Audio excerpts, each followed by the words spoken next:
Chapter 351. The princes and princesses were eating noisily, which annoyed Li Yi, but he couldn't reprimand them. Li Yi cleaned his hands and walked out to the courtyard. A trace of doubt emerged in his mind. Did the old emperor really ask him to come to the palace just to make him cook? At this moment, the eunuch stepped forward and said with a smile, "Count Li, the morning court has ended. Follow me to see His Majesty." Sure enough, although he was very free, the emperor should not be so free. Li Yi also wanted to see what the old emperor had up his sleeve. The effeminate eunuch took out a token from his sleeve and handed it to Li Yi, saying, "Count Li, keep this token. It is the proof of entering the palace. With it, you can enter and leave the palace freely." Li Yi took the shining token and felt it sink in his hand. He couldn't help but think, this thing is actually made of gold. No wonder the royal family is so generous. A token is made of pure gold. If I have a few more, won't I become rich? At this moment, most of his attention was on the golden token, and he didn't notice that the eunuch beside him bowed even more when he saw the golden token. The security in the palace was really tight. The eunuch's name, identity, and physical characteristics were engraved clearly on the token. The possibility of it being a fake was too small. After putting away the token, Li Yi turned around and saw the eunuch's flattering smile. He frowned and opened his mouth to say something, only to remember that he didn't know the eunuch's name. "What's your name?" The eunuch smiled and said, "Lord Zhu, you can call me Wei Zhong." Wei Zhong. Li Yi was stunned and blurted out, "Who is Wei Zhongshen to you?" The eunuch looked puzzled, then shook his head and said, "Wei Zhongshen. I've never heard of him." Li Yi found it funny. Even if they were in the same time and space, there was a difference of hundreds or thousands of years. Moreover, they were in different worlds. How could there be any connection? "Wei Zhong, what are your orders, Lord Zhu?" Li Yi looked at the eunuch's feminine smile and couldn't help but shiver. He had goosebumps and said, "Don't smile in front of me in the future." Wei Zhong was speechless. The imperial palace was really huge. There were all kinds of palaces that Li Yi had never even heard of before. There were countless arches and corridors. If it wasn't for Wei Zhong leading the way, he would definitely get lost. After walking for about a quarter of an hour, his field of vision suddenly widened. The occasion to meet the old emperor was not grand at all. It was not even in the palace or the study. He walked into a garden full of evergreen trees, walked past two groups of imperial bodyguards with stern faces, and went up to a pavilion. Then he saw Emperor Jing in a yellow robe. Compared to when he was in Ning Wangfu, Jing Di's complexion was worse, but there were more smiles on his face. He was obviously in a good mood. "The county magistrate of Chang'an, Li Yi, greets your majesty." Seeing these emperors and imperial concubines, there was one thing that was particularly bad. They often had to kneel down. The bluestone slabs in the pavilion were expensive and uncomfortable. Fortunately, Li Yi's knees only touched it slightly. Emperor Jing waved his hand and said, "No need to be so polite. Get up." Emperor Jing was a kind person. Although he was the ruler of a country, at least in Li Yi's view, he didn't give people too much pressure when facing him. Emperor Jing sat on a stone stool covered with a cushion. He pointed to the seat opposite him and said, "Sit. There must be something wrong with this abnormal situation. The ruler of a country should have some majesty." Being so polite, Li Yi was really not used to it. Could it be that as soon as he sat down, a group of imperial guards jumped out from the side, pulled out their swords, and pointed at him to punish him for being disrespectful? Emperor Jing looked at him and said with a smile, "Why? Scholarly, who dared to say fart in front of me, doesn't even dare to sit now." Li Yi thought in his heart. If he had known that he was the emperor of the Jing kingdom, he would have run away as far as possible. He wouldn't have invited him to eat that piece of pastry in the spirit of sharing, and today's matter wouldn't have happened. It was all that piece of pastry's fault. Thank you, Your Majesty. Since the old emperor said so, Li Yi had to sit down. The scene in front of him was very familiar. It seemed that when the two of them met, it was also in such an environment. Everything that happened today originated from the secret garden in Prince Ning's mansion, from that piece of sinful pastry. Seeing Li Yi sit down, Emperor Jing pointed to the table in front of Li Yi and said, "Try this white fungus and lotus seed porridge. See how the imperial chefs in the palace compare to Prince Ning's mansion." Li Yi's heart was beating like a drum. This was not right. Were all the emperors in the feudal society like this? Did he summon him to the palace this time just to treat him to a meal? As the saying goes, being in the king's company is like being with a tiger. Shouldn't the emperors kill the whole family and execute 9 generations if they don't like it? Who is this kind of enthusiastic and hospitable uncle next door? He looked down at the food on the table. The fragrance assailed his nostrils. If he hadn't been full just now, he would have had a big appetite. But the problem was that he had eaten so much just now, he couldn't eat anymore.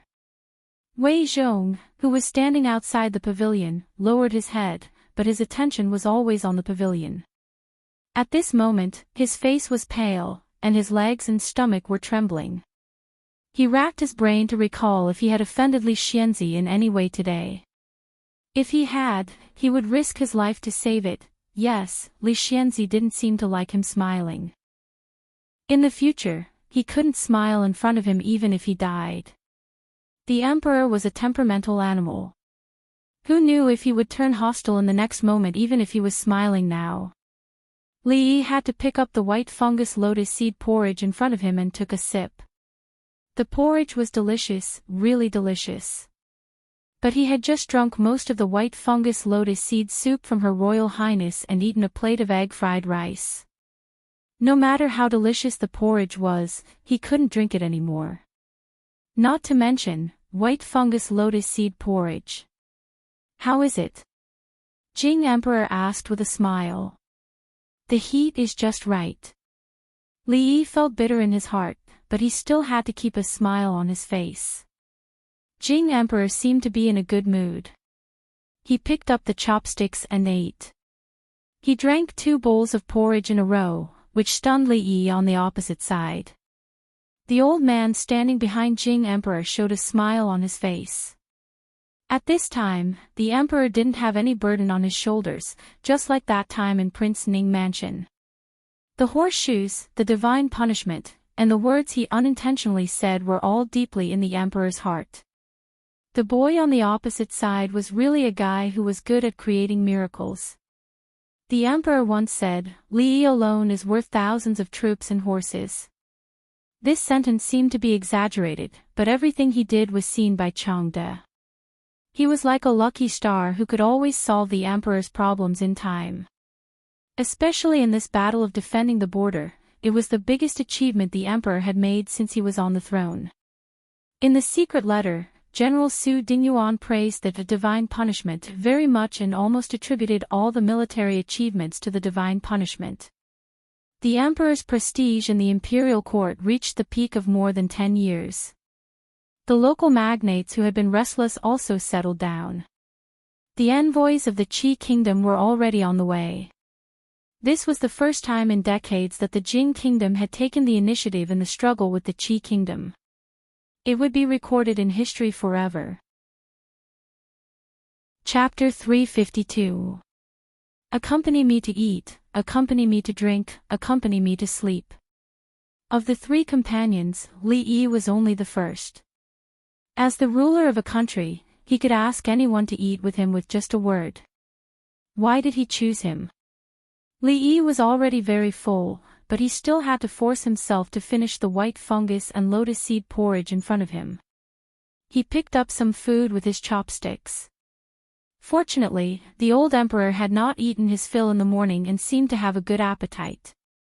Most of the food on the table went into his stomach. After a while, it seemed that he was finally full. Emperor Jing put down his chopsticks, and the eunuch standing to the side quickly handed him a yellow silk handkerchief.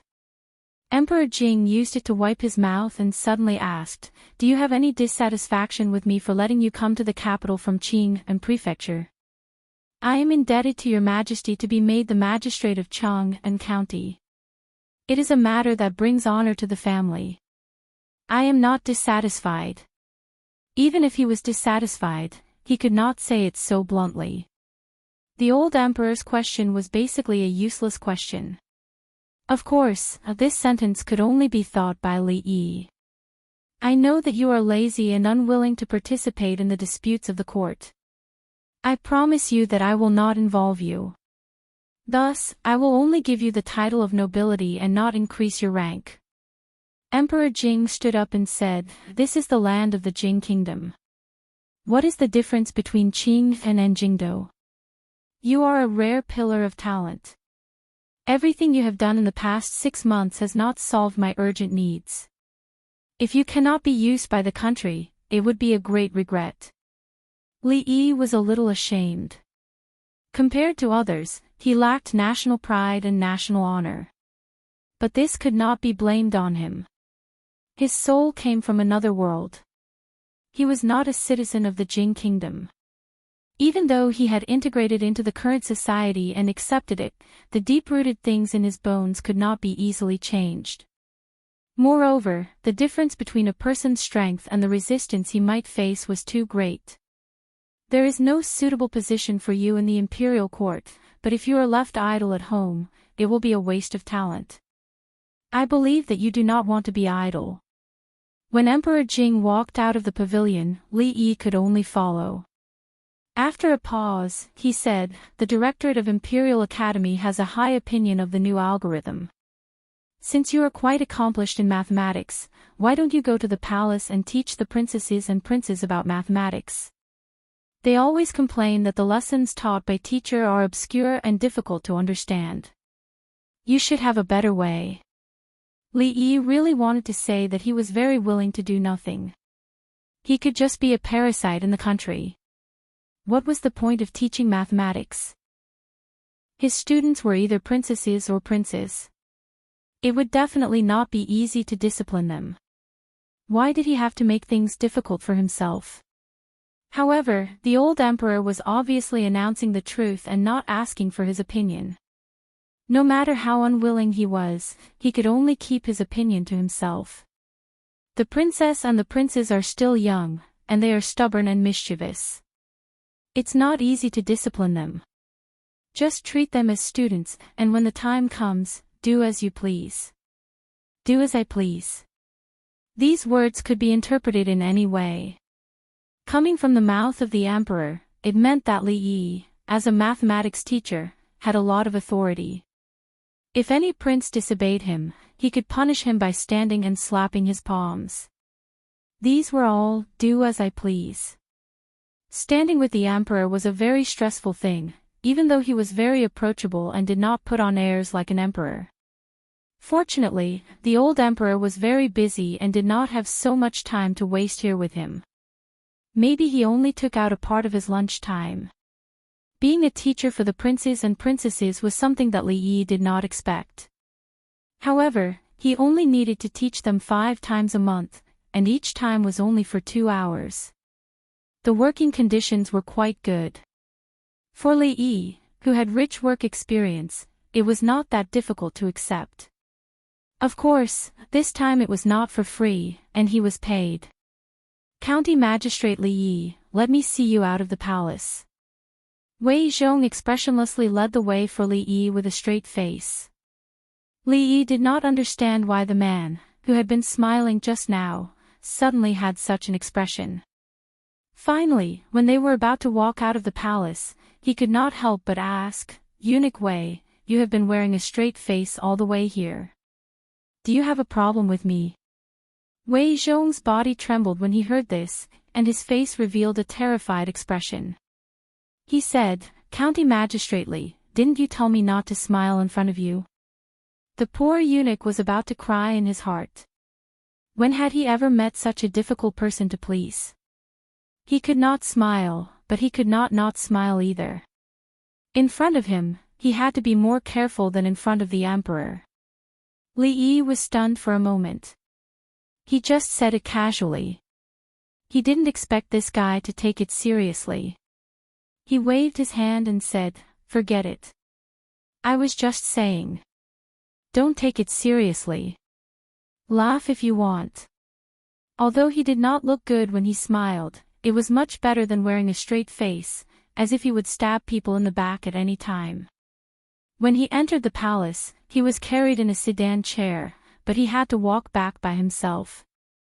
Wei Zhong had wanted to call a sedan chair for Li Yi at the gate of the palace, but Li Yi refused. Touching his swollen belly, Li Yi felt that it was better for him to walk back. This time, he had gained something from entering the palace. He was suddenly conferred a title of nobility and granted land without saying anything else. He had always felt a little uneasy in his heart. Now, the worries in his heart were gone. He just had to go to the palace every few days and resume his old business. At the same time, he could catch up with Her Highness, talk about business cooperation, and freeload on the food in the palace. His life was quite happy. And when he walked into the gate of the Li family to digest the food, and bumped into a man who was coming toward him, his life reached the peak of happiness.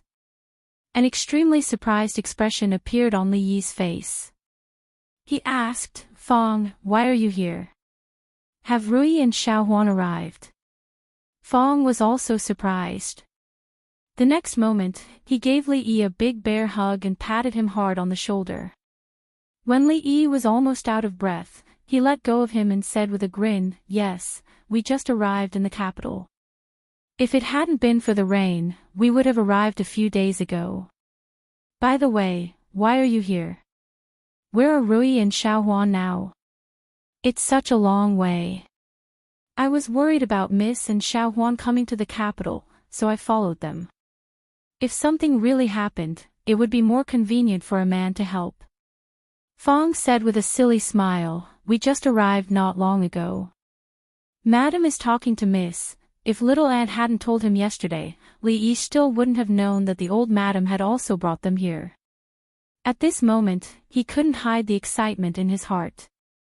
Led by a servant of the Li family, he quickly walked towards the old madam's residence. Son-in-law. Just after passing through a moon door, a thin figure trotted over from the front. Li Yi reached out and caught the little servant girl who rushed over. Inside the room, a familiar figure came out. Chapter 353. He rubbed Xiaohuan's head out of habit. It had only been half a month, but the familiar action felt a little rusty. The most caring person was his maid. Just looking at her made him feel happy. Li Yi carried her up and spun her around. The maid was so shy that she couldn't even lift her head. He pinched her little face and asked, "Did you not eat well these days? How did you lose so much weight?" "Really?" The maidservant's eyes curved into crescent moons, and two shallow dimples appeared on her face. She had some baby fat and always hoped to become as thin as Miss and Second Mississippi. She wanted to have the sharp chin that the son-in-law liked. "Really?" He stretched out his finger and tapped on her forehead. He looked up at the woman who was walking towards them. The two looked at each other and smiled. There were thousands of words that they wanted to say. Is back." The old mistress walked out with a smile and said, "Why are you standing outside? Come in quickly." As she spoke, her eyes did not move away from Rui. Obviously, the old mistress was very satisfied with this granddaughter-in-law. Li Yi saw a hairpin that he had never seen before on Rui's head. It was not new either. It was very likely that it was a gift from the old mistress. It was the old mistress's habit to give gifts whenever there was a disagreement. Anything valuable would be given. This was the old mistress's way of expressing her love. "Son-in-law, did you really become a viscount?" As the old mistress held Rui's hand and spoke, Fong sat next to Li Yi and asked mysteriously. Li Yi casually threw the waist token to him. Fong looked at it again and again, but could not figure out anything. Although he was illiterate, he believed what the son-in-law said. Life was really unpredictable. Half a year ago, he was a poor scholar that he personally kidnapped up the mountain. In a blink of an eye, he had become a noble in the capital. When he thought back, he felt a little sad. Don't go back to the capital this time. He has been conferred a noble title by His Majesty and will soon settle down here. The two of you should think about having children. The old mistress brought up the past again. She couldn't wait to have a great-grandson the next day. Rui blushed. After Madame Dowager finished speaking, she ordered a maid to open a small box on the table. She took out all the bracelets and hairpins and tried them one by one. In the courtyard, a few maids gathered together and whispered to each other. From time to time, they would poke their heads out to look inside. I heard that young master's wife is here. What do you mean by heard? He's talking to the old madam inside right now. Young master is a man of striking appearance. I wonder what young master's wife looks like. That goes without saying. Just look at the second Mississippi. How bad can the two sisters be? I saw it just now. Young master's wife and young master are a good match. Unfortunately, we won't have the chance. Since Madame Dowager's birthday banquet last night, young master, who had just returned to the Li family, became an influential figure in the Li family again. It was said that because of young master, Prince Ning's son and Princess Yongla both sent people to congratulate Madame Dowager. Master Sandalwood from the Cold Mountain Temple even came in person and presented gifts. Many people said that young master's handwriting was better than Zhao Chun's. They didn't know who Zhao Chun was, but they knew that young master was much better than they thought. Of course, the most shocking thing was that His Majesty conferred a Viscount title on young master, which was the same as the old master. However, young master was still so young, Li Yi couldn't live in his Viscount mansion today. Although he wanted to, according to the rules, he had to wait until someone from the palace came to inform him. In the afternoon, he brought Rui to meet his grandma's family. They didn't know that he had become a Viscount yet. After living in the capital for decades, he suddenly had to leave. Of course, he couldn't say that he didn't feel sad. The old man didn't seem to care whether he left or not. He just held Rui's hands tightly, choking with sobs and unable to say a word. Lies couldn't be kept for long.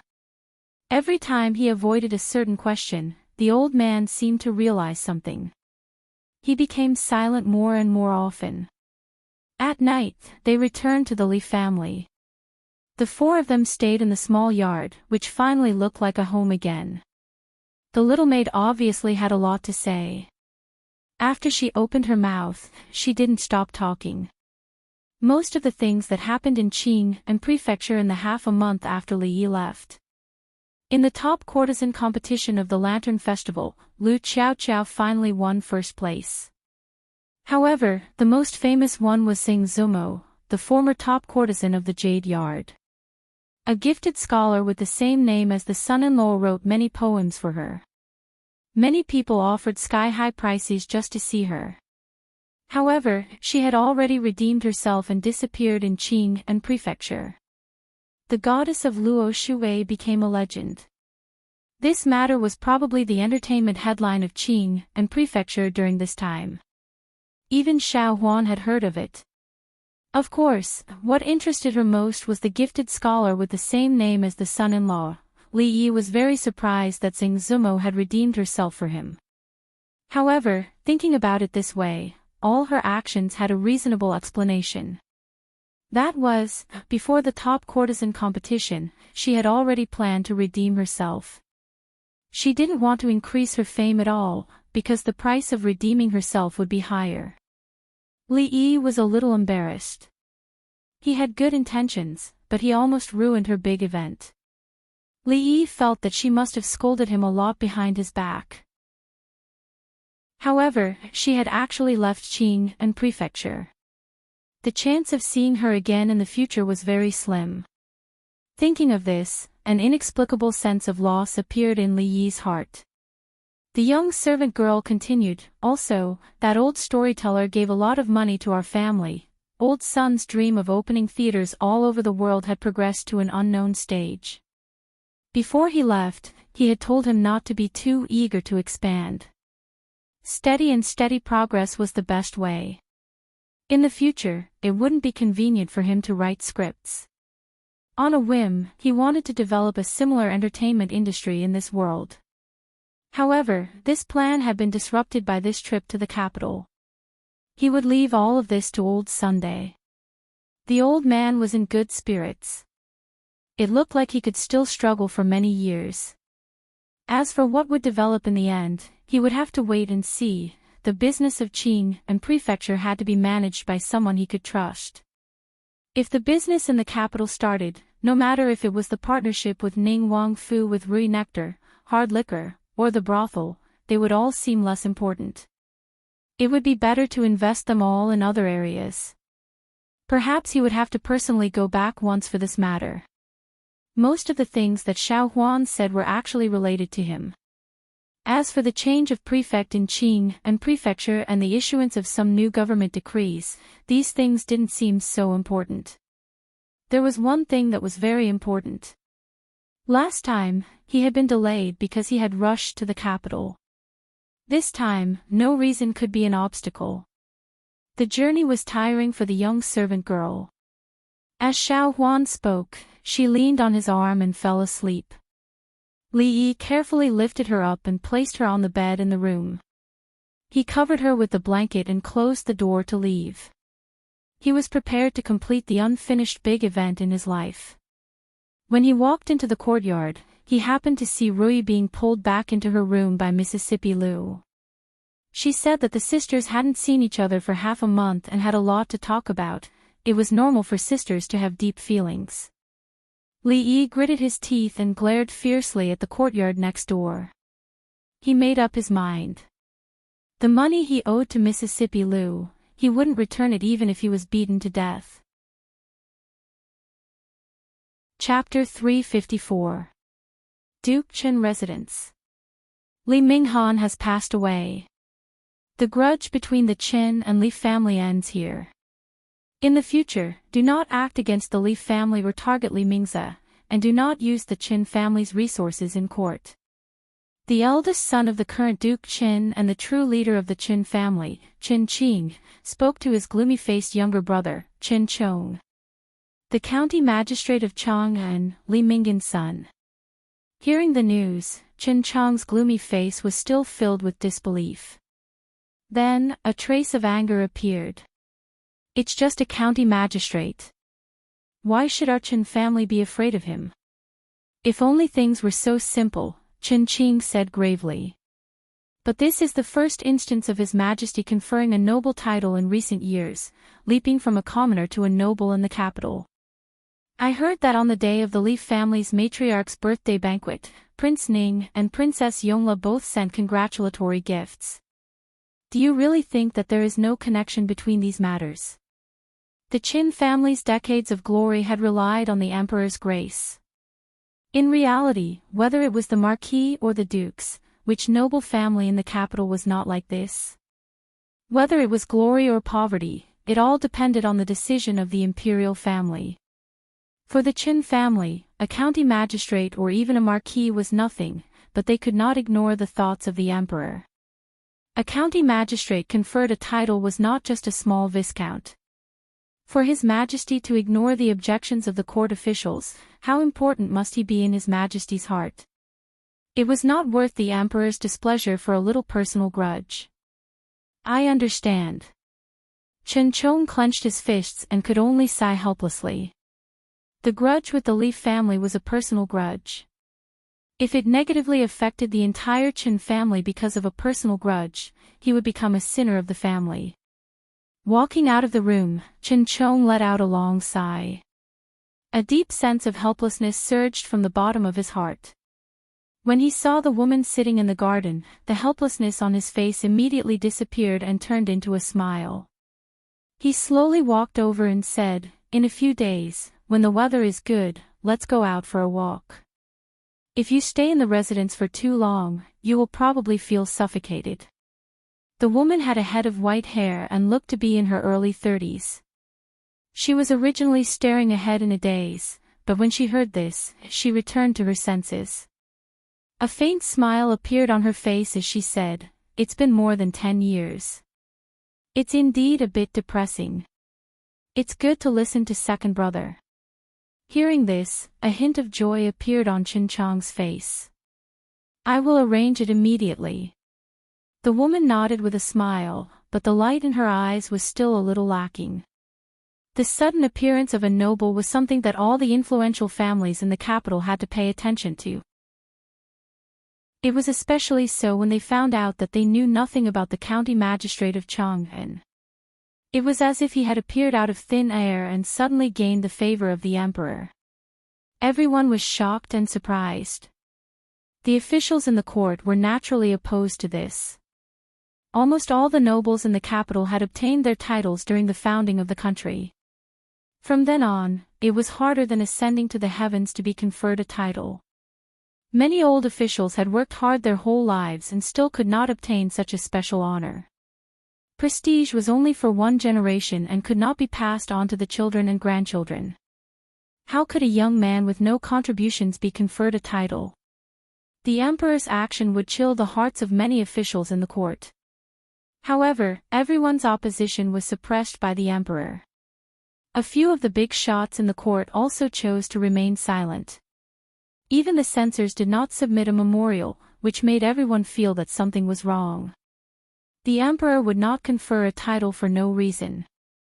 The only possibility was that the county magistrate of Chang'an had made enough contributions to be conferred a title. At such a young age, he had accomplished something that many old officials could not do in their entire lives.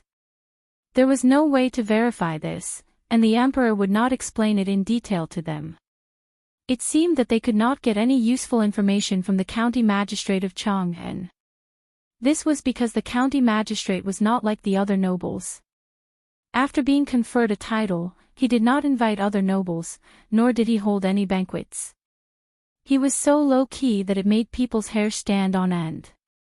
The only thing they knew was that he was the eldest grandson of the Li family and the family of Assistant Minister Li of the Ministry of Personnel. That was all. Li Xianzi, who was in the eye of the storm, had no time to care about this. He had just moved into his new home today. The county magistrate's mansion was actually not far from the capital city. Although one could not see the city wall from the doorstep, it could be considered as within the second ring road of the capital city. According to the eunuch who led the way, the mansion had just been built by the emperor's order by the Ministry of Works. It could not be more new. The conferment of a title was not just a title. The Viscount's mansion, fief, tenants, maids, servants, and even guards were all included in the conferment package. Not long after they left the capital city, they entered the territory of Chang'an County. After walking along the official road for less than an hour, a magnificent mansion could be seen from afar. A group of maids and servants stood in 2 rows. When the crowd approached, they immediately bowed and said respectfully, "Welcome back, sir." Xiao Huan was startled. She grabbed Li Yi's sleeve and looked at these people curiously. Even when Li Yi was the county magistrate, she had never seen such a grand scene. Fong stood there in a daze and looked at the scene in front of him with envy. Hordes of maids, beautiful wives and concubines, and a large mansion. Wasn't this the life he dreamed of? The little girl Duan Wu also held her mother's hand tightly and looked at the gate of the Viscount's mansion with timid eyes. This was the place where they would live in the future. They would no longer have to squeeze on a small bed with their grandmother and mother. Would she have a room of her own? The woman named He Xiu, whose hand was held by the little girl, also had a look of realization on her face. A few days ago, they were bullied on the street. The whole family was squeezed into a small room. In the blink of an eye, they lived in a big mansion with maids and servants. All of this made her feel like she was in a dream. Beside her, a man in his 40s was rubbing his hands nervously, but his face was full of excitement. There were no houses within 500 feet of the Viscount's mansion. However, there were people looking around carefully from a distance. They had long heard that the manor had welcomed a new owner, who was a Viscount personally conferred by His Majesty. All the villagers craned their necks to see what the Viscount looked like. "Let's go in first." Li Yi waved his hand and led the way into the new house. The servants also swarmed in and stood neatly in the yard. Looking at the group of servants standing respectfully in the yard, Li Yi was still a little unaccustomed to it. From now on, everything, including their life and death, was in his hands. It turned out that this was the life of a noble. No wonder so many people wanted to be conferred the title of king or minister. The word power could indeed bring people different experiences. Chapter 355. Open your eyes wide and look carefully. In front of you are the masters of the Li family. This is the Marquis of Chang and County, personally appointed by His Majesty. This is his wife, and this is the second miss. Uncle Li stood in front of the servants and said loudly. Now there were dozens of people in the Viscount's mansion. Naturally, it was different from before. All kinds of daily affairs needed to be taken care of. Of course, these things could not all be handed over to Li Yi or Rui. Of course, a housekeeper was indispensable. Madame Dowager specially asked Uncle Li to help her manage these affairs. That was to say, from now on, Uncle Li was the housekeeper of the Viscount's mansion. There are only so many masters in the mansion. You must be respectful and not disrespectful. Except for the maids, no one is allowed to enter or leave the inner residence. It was the first time that the servants of the Li family met their masters and listened to the housekeeper's words. They stood respectfully in the same place and secretly remembered everyone's faces. They were perturbed. They did not know what the temperament of this lord was like and whether he was easy to get along with. What was the temper of Madame Dowager? She might have to serve him carefully these days. They were all registered as slaves and were the property of the Viscount's mansion. If they accidentally violated the taboo of their masters, no one would speak up for them even if they were drowned in a well. All right, all of you go and do your own things. There are not many people in the house. Just do what you should do on a daily basis. Li Yi waved his hand to the crowd of servants and said, Madame Dowager has poor eyesight. Pick 2 clever maids to serve Madame Dowager and let the others do their own things. In addition, for the first time you meet, each servant will be rewarded with a sum of money from the accountant. There was a lack of manpower, so Uncle Li was both the housekeeper and the accountant. Many of the servants were delighted to hear this. This amount was already a month's salary for them in the Viscount's mansion. More importantly, Lord Ju was generous and seemed to be amiable, so he shouldn't be difficult to get along with. Their days in the future would probably be much easier. Even some of the pretty maids began to feel excited in their hearts. If their appearance could catch the Lord's eyes, they would really become a phoenix. Even if they could not become a concubine, their status would be great. However, when they saw the Lord's wife, second miss, and even their personal maids, they could not help but feel discouraged. With their appearance, they really could not compare. Besides, second miss actually carried a sword with her. If the consequences were too serious, all the maids would give up this unrealistic idea. When they came from Qing and Prefecture, they traveled light and had almost no luggage. However, the Viscount's mansion had all the necessary furniture. If they really needed something, they could go out and buy it. When they came, they saw that the Viscount's Lord's mansion, Lord's mansion, Lord's mansion, Lord's mansion, Lord's mansion, Lord's mansion. Li Yi and Rui naturally had to choose a courtyard in the inner mansion. Duanwu, Shao Yi, and Lord's mansion stayed together.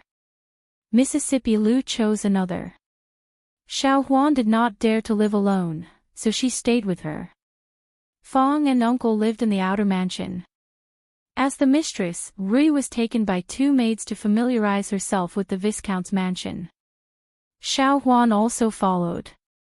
Mississippi Lu was tidying up her own room. Li Yi sat on the stone bench in the courtyard. The maids and servants who passed by had to salute him respectfully. All of them were proof that this place would belong to him in the future. Imagine, the sunlight was slightly intoxicating, the weather was beautiful, leisurely lying in the courtyard and basking in the sun. The two pretty maids on the left and right massaged his arms and legs. Then there was a talented maid who sang and danced. When he was tired of watching ordinary dances, he asked Miss Lu Er to perform a sword dance.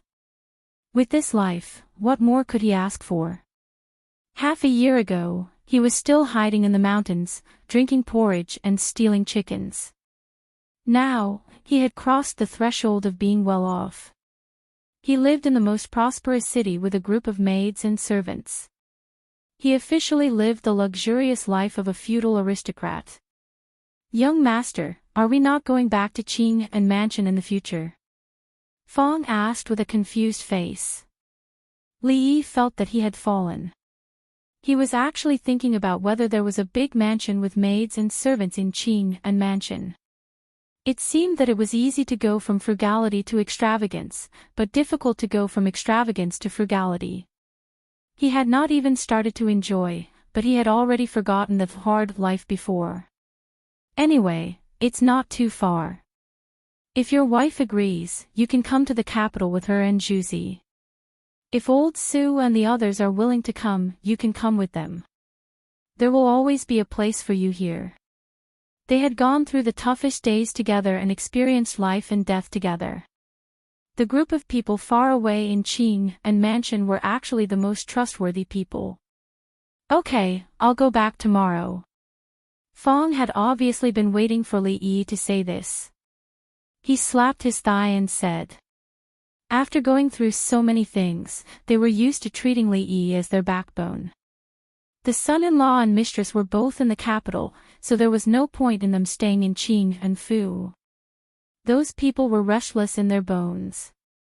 If they followed the son-in-law, there would be exciting things to do. In just a short half a day, all the servants in the Li mansion had figured out the situation in the mansion. At the same time, they let out a long sigh of relief. Lord Ju and Madam's temperament was very good. They did not say a harsh word to them. Second Miss gave off a cold feeling and seemed difficult to get along with. However, when a maid accidentally tipped over a basin of water and wet her shoes, Second Miss did not say a word of reprimand. In addition, Madam's personal maid was very favored. She was just like the other master of the house. She must not be treated as a servant. Everyone secretly rejoiced at their luck. They did not have to worry about things like drowning ponds and filling wells in the future. Mississippi Lu returned to her room with a face full of anger. Li Yi had chased her out of the courtyard in the name of going to bed early. It's only been half a month. What's there to catch up on? Li Yi curled his lips. He closed the courtyard door and walked into his room. Rui stood by the bed and tidied up the bedding. She turned back and quickly turned back. Her gentle voice traveled over. When I came to the capital, I thought I would be going back soon. I didn't bring much with me. If we are going to stay in the capital in the future, I'm afraid we will have to go back as soon as possible to bring all the important things. At the very least, we have to bring the money at home. Li Yi walked over slowly and hugged her from behind. Rui's hands paused. Her pretty face immediately turned red. Hoo, hubby. Her breathing was slightly hurried and her voice was barely audible. My wife's words from before, do they still stand? Li Yi whispered in her ear. Of course, she knew what Li Yi was referring to. She slowly turned around. She was half a head lower than Li Yi. Her face was even redder. She looked up into his eyes and nodded slightly. Li Yi lowered his head to look at this flawless face. This was his wife, the person he was destined to spend the rest of his life with. Taking a deep breath, he exerted a bit of strength and hugged her tightly, pressing his lips against her smooth, jade-like forehead. Then he kissed her eyes, nose, and lips. In the room, the candlelight flickered. A gust of wind blew in from an unknown source. The flame flickered a few times before it quietly extinguished. The beauty lowered her head shyly. The gifted scholar raised his eyebrows and smiled. A room full of love. Chapter 356. At noon, while Lord Ju and Madame were eating, the servants of the Li family gathered together and whispered to each other. When Xiao Rong was pouring tea for Lord Ju this morning, she accidentally knocked over the teacup. Guess what happened next? A servant girl said mysteriously. Xiao Rong is always so careless. She must have been scolded badly. She might even have been fined. Another servant girl pouted. If that was the case, I wouldn't have mentioned it in front of you. The servant girl who spoke first shook her head. Another servant girl was shocked and said in disbelief, Did Lord Ju kick Xiao Rong out of the residence? What do you mean by kick out? Not only was Lord Ju not angry, he even rewarded her with money and said something about peace and quiet. The servant girl's face was full of envy. She wished that she was the one who broke the teacup. Ah! Hearing this, everyone was stunned. How could there be a servant who didn't get punished for doing something wrong, and instead get rewarded? If it was any other family, breaking a teacup in front of the master would be a light reprimand, a heavy punishment would be beating and scolding. Even 2 slaps would be considered a light punishment. There's more. A look of envy appeared on the maidservant's face as she continued. Xiao Qing's table was polished a little brighter, and the floor was swept a little cleaner. Lord Ju was so happy that he increased her salary by 50%. Hiss. Everyone took a deep breath. Their faces were full of envy. On the first day, their monthly salary was increased by 50%.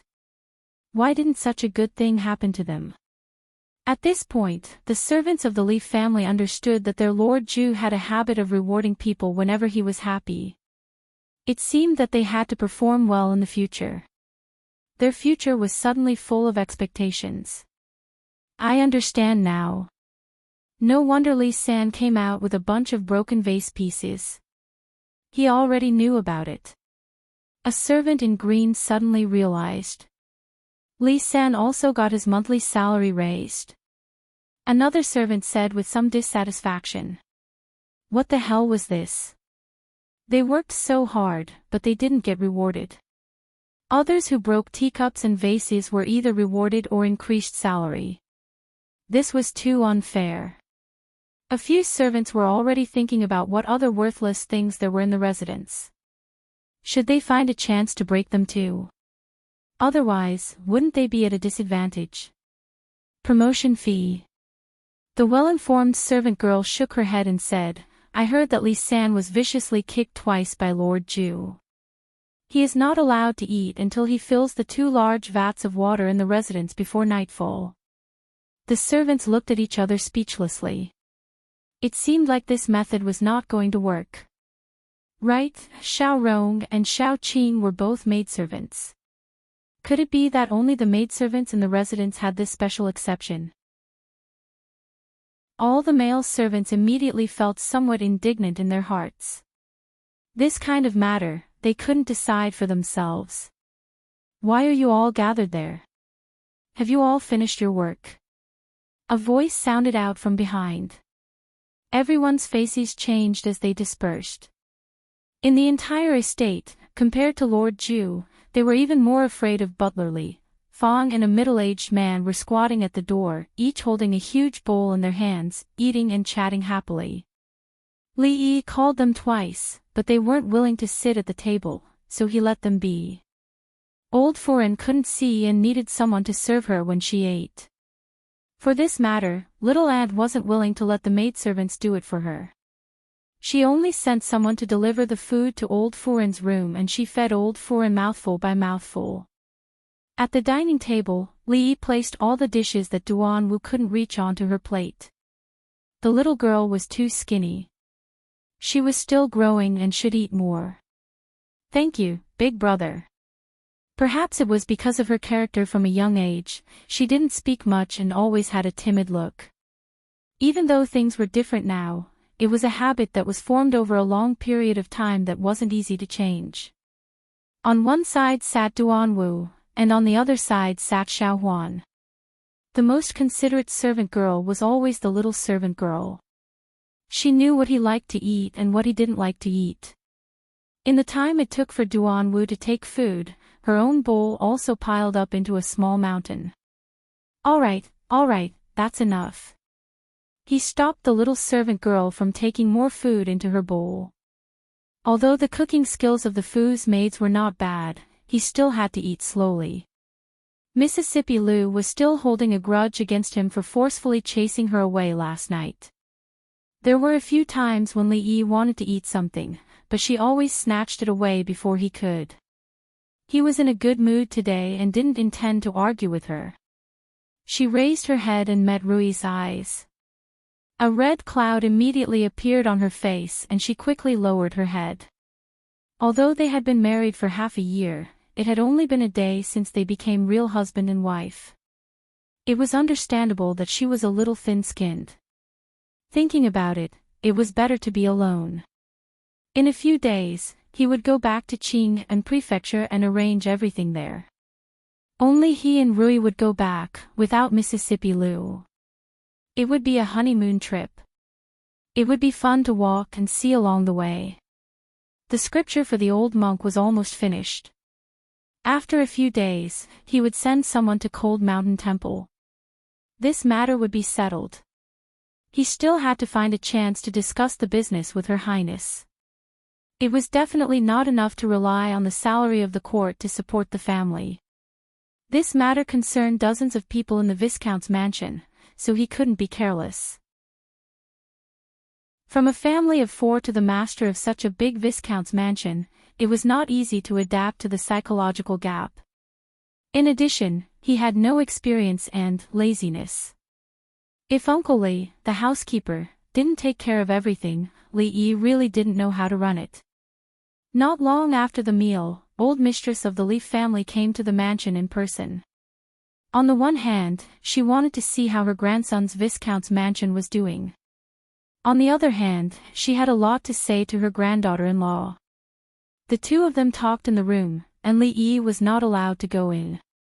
Later, old mistress saw that there were not many maids in the mansion, so she insisted on sending some from the Li family, but Li Yi persuaded her. There were not many people in the family. Why did they need so many maids to serve them? They didn't need to be used and took up space. What's more, these people needed to be paid. The mansion was still in the stage of development, so they should save as much as possible. In the end, old mistress walked into the courtyard where his grandmother's family lived. When Li Yi walked into the room, he saw her holding his grandmother's hand apologetically and saying, "I'm sorry for making you suffer all these years. If it weren't for the Li family, the He family wouldn't have lived so hard these years. But if it weren't for the He family, the Li family wouldn't have turned against the good in-laws and declined so much." It was no longer clear who was right and who was wrong about the things that happened in the past. However, even if the Li family declined, for the He family, who were just commoners, it was still an existence that they couldn't afford to reach. At first, old mistress was a little reserved, but later she gradually relaxed. When Li Yi walked out of the door, they talked about something happy, and their laughter could be heard far away. Chapter 357. Although the Li family had indeed been greatly affected by what had happened back then, wasn't the He family also a victim? Of the two old people, one had lost a son, and the other had lost a daughter. In this matter, they probably had very similar feelings. Li Yi didn't disturb them. He walked all the way back to his room, stepped into the door, and saw Rui writing something at the table. In fact, in the family, only Xiao Huan didn't know much. Although Sister Rui didn't go to school, she was literate. Li Yi walked closer and quietly watched her write. Perhaps because of practicing martial arts, she had excellent control. This beautiful hairpin-style small regular script was not written by ordinary people at all. There is a beauty in the north, peerless and independent. Seeing the beautiful handwriting on the paper, Li Yi was slightly stunned. This poem was copied by him for Xing Zumo. Although in the end, it helped her more than she helped, the poem must have been spread out. It was not surprising that Rui knew about it. However, Rui had never been interested in these things. Why was she so abnormal today and copying poems? Seeing Li Yi coming over, she put down the pen and said with a smile can make a city fall, and another smile can make a country fall. Being described like this by my husband, Lady Zuamo, the goddess of Luo Shui, must be extremely beautiful when she smiles. The expression on Li Yi's face was a little awkward. After all, if his wife knew that he had praised other women like this outside, he would always be a little lacking in confidence. Especially when he had accidentally seen that woman's naked body. However, Xing Zumo was a stubborn girl. Although she was a little stubborn, there was nothing to say about her beauty. Her figure was simply heaven-defying. Compared to Rui, each had their own merits. If only, Li Yi soon found that his thoughts were anchored. He laughed dryly and said, "In fact, it's not that good. Poems are always exaggerated. A smile can make a city fall. How can there be such a thing? This is not beauty, it's sorcery." Rui was silent for a long time. She seemed to have made up her mind and said, "If you are really interested in Lady Zumo, how about..." Li Yi quickly waved his hand and said, "Don't get me wrong. Lady Zuamo and I are just friends. At that time, I just wanted to help her win the championship. I had no other intentions." For Rui to be able to say this sentence, it really made Li Yi extremely surprised. Based on what she said, the next thing she wanted to say was to welcome her into the house. This happiness had come too suddenly. Although almost all men yearned for a life with a group of wives and concubines, especially when their wives and concubines were so beautiful, as a good young man in the 21st century, he had received modern ideological education and was deeply influenced by monogamy. Of course, Li Yi had also yearned for it. However, there was a big difference between thinking about it and actually doing it. On the one hand, there was such a beautiful and gentle wife at home, so it was unlikely that he would have other thoughts. On the other hand, feelings could not be forced. Although Xing Zumo was beautiful, had a good figure, could sing, dance, and draw well, it would be a problem if a man did not have any thoughts when facing her. If he could welcome her home, just thinking about it was a bit bah.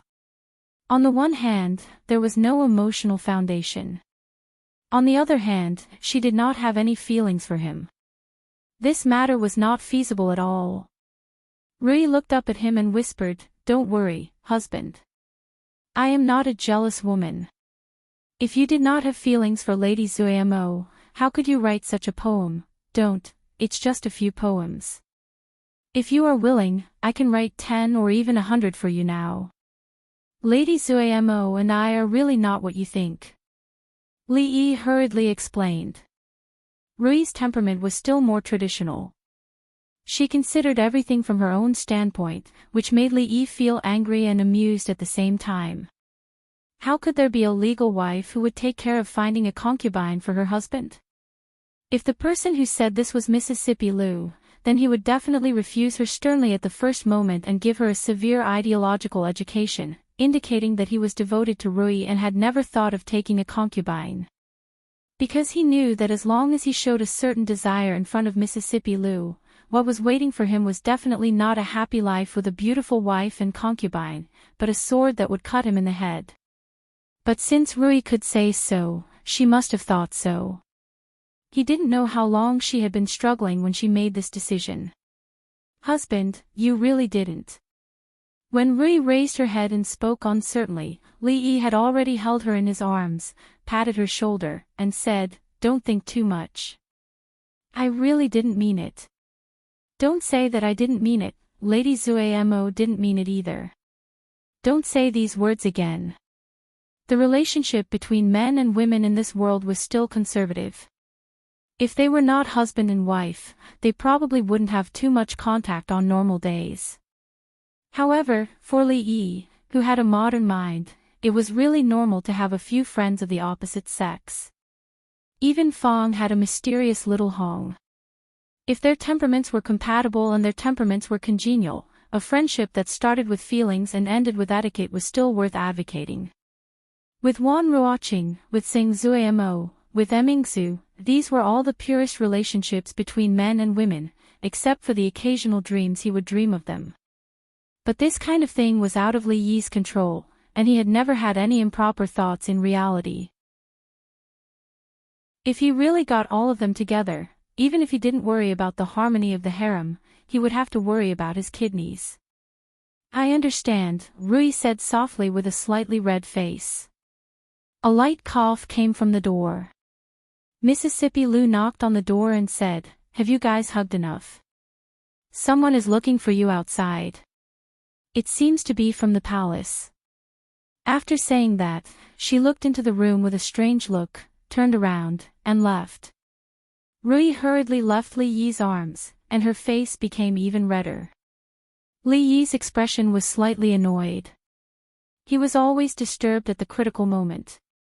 Rui was getting more and more unruly. Thinking about what the people from the palace were doing, he inadvertently glanced down and found that there was not only the beauty song on the table, but almost all the poems he had given to Sing Zuamo. Thinking about it for a while, although most of these poems were exaggerated, he had to admit that the stubborn girl was impeccable except for her stubborn temper. Whoever married her would really enjoy a good life. He turned to look at Rui and asked tentatively, "My wife just said that if I am interested in Miss Zuamo, what will happen?" Rui was stunned, and suddenly the corners of her mouth curved up. She smiled and said, "What did I say just now?" After a moment of daze, Li Yi also smiled, shook his head, and walked out of the room. Looking at his back as he left, the smile on Rui's mouth spread. She put the poems on the table carefully in the drawer, and a rare slyness flashed in her eyes. Chapter 358.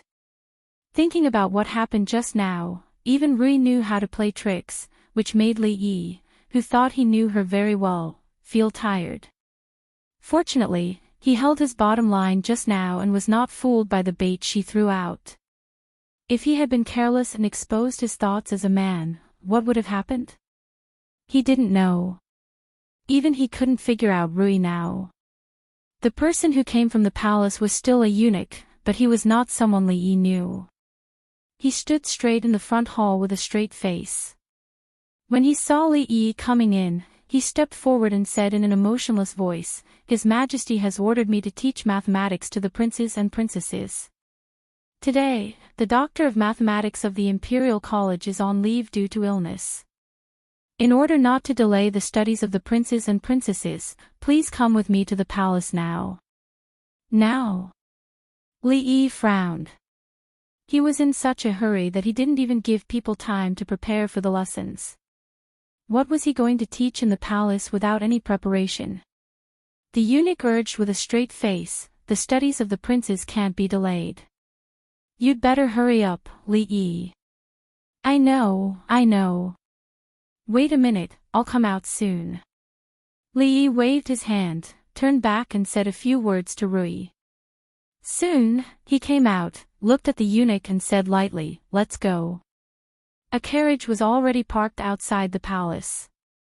Given the distance from here to the palace, it would only take them an hour to get there. The group of little princesses and princes were about 7 to 10 years old. In the future, under normal circumstances, their mathematics level would be at the level of a second or third grader in elementary school. However, considering that they had never taken mathematics classes before and did not know what the previous classes were like, Li Yi decided to start from the basics. Of course, teaching materials were not a problem. There were all kinds of teaching materials from kindergarten to university. The teaching materials in the future were professionally certified and couldn't be more scientific. Any one of them would do.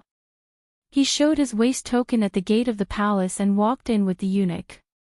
Last time, when he came out of the palace, Li Yi remembered some directions. The princes and princesses went to school in Bowen Hall. They would pass by the food bureau on the way, so the distance between them was not far. When he walked to the door of Bowen Hall, the eunuch said and stood outside the hall to wait. County Magistrately, there is still a quarter of an hour before the princesses and princes start to study.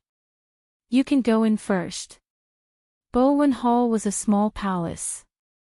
When Li Yi walked into the hall, he saw that there were low tables in the hall. Perhaps it was not time yet, so there was no one in the hall. There was only a fatty sleeping on the table in front of him. From the back, the little fatty should be about the same age as Li Yingkai. But his body was slightly smaller than Li Yingkai.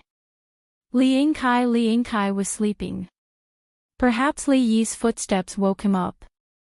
The little fatty suddenly jumped up from his seat and said loudly, "Disciple rules, sage teachings, first filial piety, second honesty. I didn't sleep. After saying this, he found that there was no one around. Then he remembered that it was not the old man's class today. He just wanted to sleep on the table for a while before the boring math class began. Since he was not sleeping in the class of the old man, and the old man would not complain to his father, then there was nothing to be afraid of. The little fatty turned his head angrily and glared at the guy who disturbed his sleep. "You are. Ah, it's you." Seeing that there was another person in the hall, the anger on the little fatty's face immediately disappeared. He asked, "Hey, are you here to make delicious food for us?" The last time Shining invited them to eat that strange thing, he still couldn't forget it. The imperial chefs in the palace tried several times but couldn't make that kind of taste. He had been thinking about it for 2 days. No. Li Yi shook his head and said. He asked this kind of question as soon as they met. No wonder this prince could be so strong at such a young age. The little fatty slapped the table and pretended to be dignified. He said, "I am Prince Jean, Li Han. I order you to go to the food bureau and make the same food as last time." Li Yi looked around and was indifferent to the words of the young prince. Last time, it was because of the old emperor's decree and the arrogant Lolita's face. But now it was different. He was not the imperial chef and had no obligation to cook for them. If you dare to not listen to me, believe it or not, I will ask my father to beat you." Seeing that Li Yi was indifferent, the little fatty raised his eyebrows and threatened. Li Yi had a lot of experience dealing with naughty children. The bear prince was just a kind of naughty child, nothing to be afraid of. As a prince, Li Han had always gotten whatever he wanted in the palace.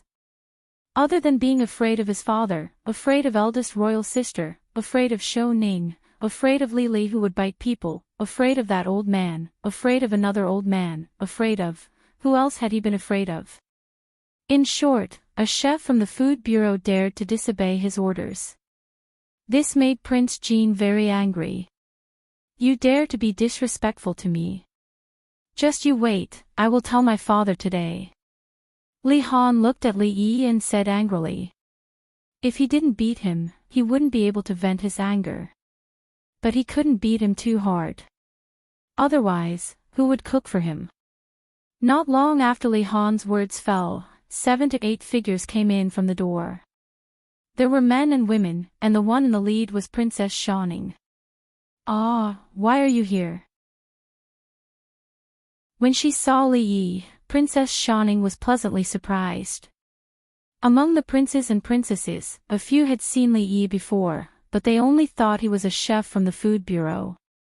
Those who didn't eat hot pot with Shining last time were seeing him for the first time. The eunuch walked over and said with a flattering smile, "Your Highness, County Li will be your mathematics teacher from now on." Li Yi gave him a meaningful look. This guy was livid in front of him, but he was smiling so brightly in front of the princess. This was blatant discrimination. Teacher. Prince Jean was stunned for a moment, then his face became dull. Since when could a chef from the Shangshi Bureau be their teacher? Princess Xiaoning didn't care about whether he was a teacher or not. She said with surprise, "Teach me how to make hot pot later. I didn't learn it last time. Let's talk about it later." Li Yi nodded. He looked at the group of princesses and princes and said, "Since all the princes and princesses are here, let's start." Perhaps it was because of the special status of the princesses and princes that they were even more obedient to the rules.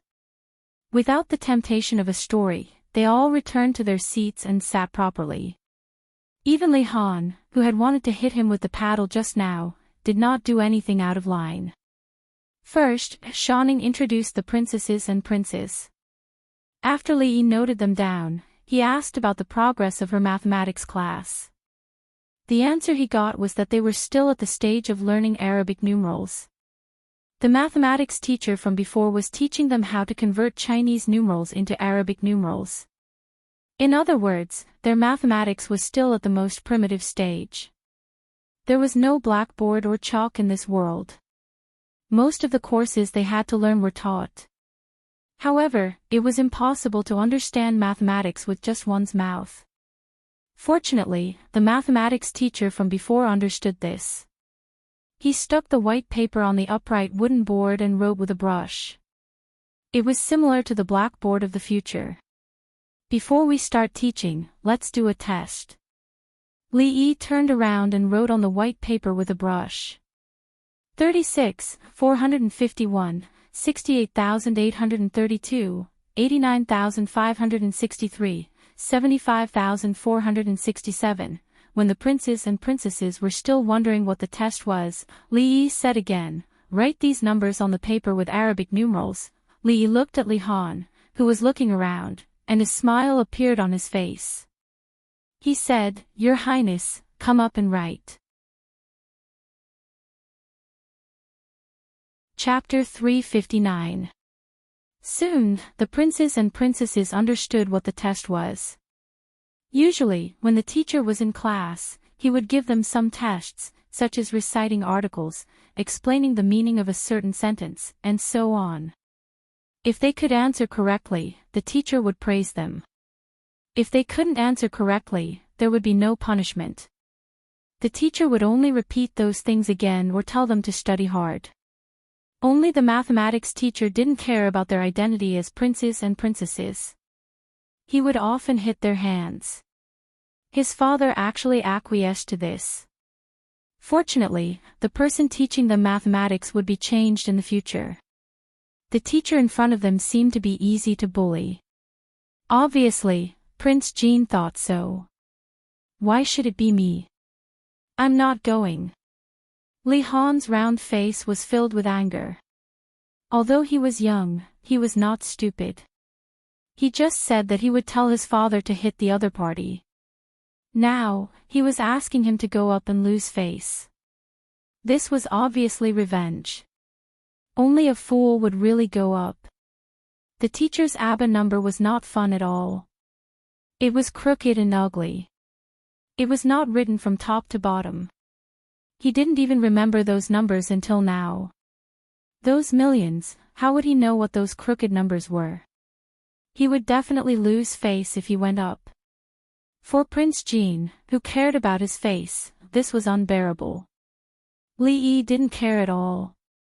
He looked at him and said, "It's fine if Your Highness Prince Jean doesn't want to come up. This time, your test result is 0. I will write Your Highness's result on a red paper and post it outside the Bowen Hole. In the future, it will be the same rule. Every once in a while, I will give you a test. All the unqualified scores will be posted outside so that everyone can see it." When Li Han heard this, his face suddenly turned pale. Although he wasn't clear about the meaning of 0, he knew that it was the worst grade. Prince Jean, Li Han, is the worst among all the princes and princesses. If such a thing was posted outside, he was afraid that it would quickly spread throughout the palace. At that time, how would his father look at him? How would his mother look at him? How would his brothers and sisters, eunuchs and palace maids look at him? Just imagining it made Li Han's face turn even paler. He no longer dared to ask why and hurriedly stood up. Although he was a prince, he did not dare to be disrespectful to the teacher. If his father found out, he would definitely be punished. Li Han picked up the brush and bit his thumb as he struggled with the numbers. Li Yi walked down and wandered around the tables. For the princes and princesses who were used to writing Chinese characters, Arabic numerals were still a relatively novel thing. They had some mathematical foundations, but they were all based on another system. First impressions were the strongest, so it was impossible for their thinking to change so quickly. Even the simplest numbers were messed up by them. The order of the numbers was reversed, and they remembered the wrong numbers. There were all kinds of problems. The one with the highest accuracy rate was actually Shawning. Only one number was missing a digit. Looking back at Li Han's name, it was a tragic sight to behold. Luckily, he had written the simplest number correctly, so it wasn't a complete wipeout. Okay, you can leave. Li Yi waved his hand at him. Li Han immediately put down the brush and ran back to his seat. He stared at Li Yi with wide eyes, afraid that the word 0 would come out of his mouth. Not bad, you got one right. Li Yi picked up the brush and put a tick on a certain number. Although he did not know what it meant, it was not 0, so he did not have to be posted outside the bow and hole. Li Han let out a long sigh of relief. The most basic things were taught like this. Thinking about it, the previous mathematics teacher did not fully understand it. Li Yi could only treat them as preschoolers. If he wanted to teach them mathematics, he first had to let them remember how to write numbers. There was no shortcut. Li Yi wrote down the numbers 0 to 9 and let them keep repeating it. After estimating the time, Li Yi gently patted the table and said, "Okay, take a break for 15 minutes. You can go play outside and come back after 15 minutes." Every time he taught, it was 2 hours. How long could a 7 or 8-year-old child concentrate? Not to mention that they could not accept 2 hours of non-stop teaching, even Li Yi himself could not accept it. Seeing that a few princes were obviously a little absent-minded, Li Yi simply let them take a break during the lesson. The princes and princesses had never taken a break during the lesson before. Their buttocks would hurt after sitting for 2 hours. Today, it was not even half the time, and they could actually go out to play. As soon as Li Yi's voice fell, they put down their brushes and rushed out like a swarm of bees. After a while, the eunuch ran in anxiously and said, "Li Xianzi, His Majesty asked you to teach the princes and princesses. Why are you teaching or am I teaching?" Li Yi glared at him and said, "Is there any tea? Bring a pot over, I'm thirsty." After a while, the eunuch went to prepare tea. He felt that Li Xianzi's temper was even worse than the other great scholars who taught the princes and princesses. After teaching for more than half an hour without a break, Li Yi was already thirsty. After standing for a long time, his legs were a little tired, so he walked out of the hall and sat on the steps to rest. In front of the Bowen Hall was a large square. At this time, the sun was shining brightly. The princes and princesses were chasing and playing in the square. Li Yi was a little confused. He did not see Princess Yongning, the silly little girl, today. Was she not here for class? "Your Highness, why is Princess Yongning not here? Doesn't she need to attend class?" Hearing Li Yi's voice, Li Han, who had just walked out of the hall, shivered. He pointed to a corner not far away and said, "Yongning is there. She never attends class." After saying that, he disappeared like a wisp of smoke. Li Yi looked in the direction of his finger and saw a small figure sitting there.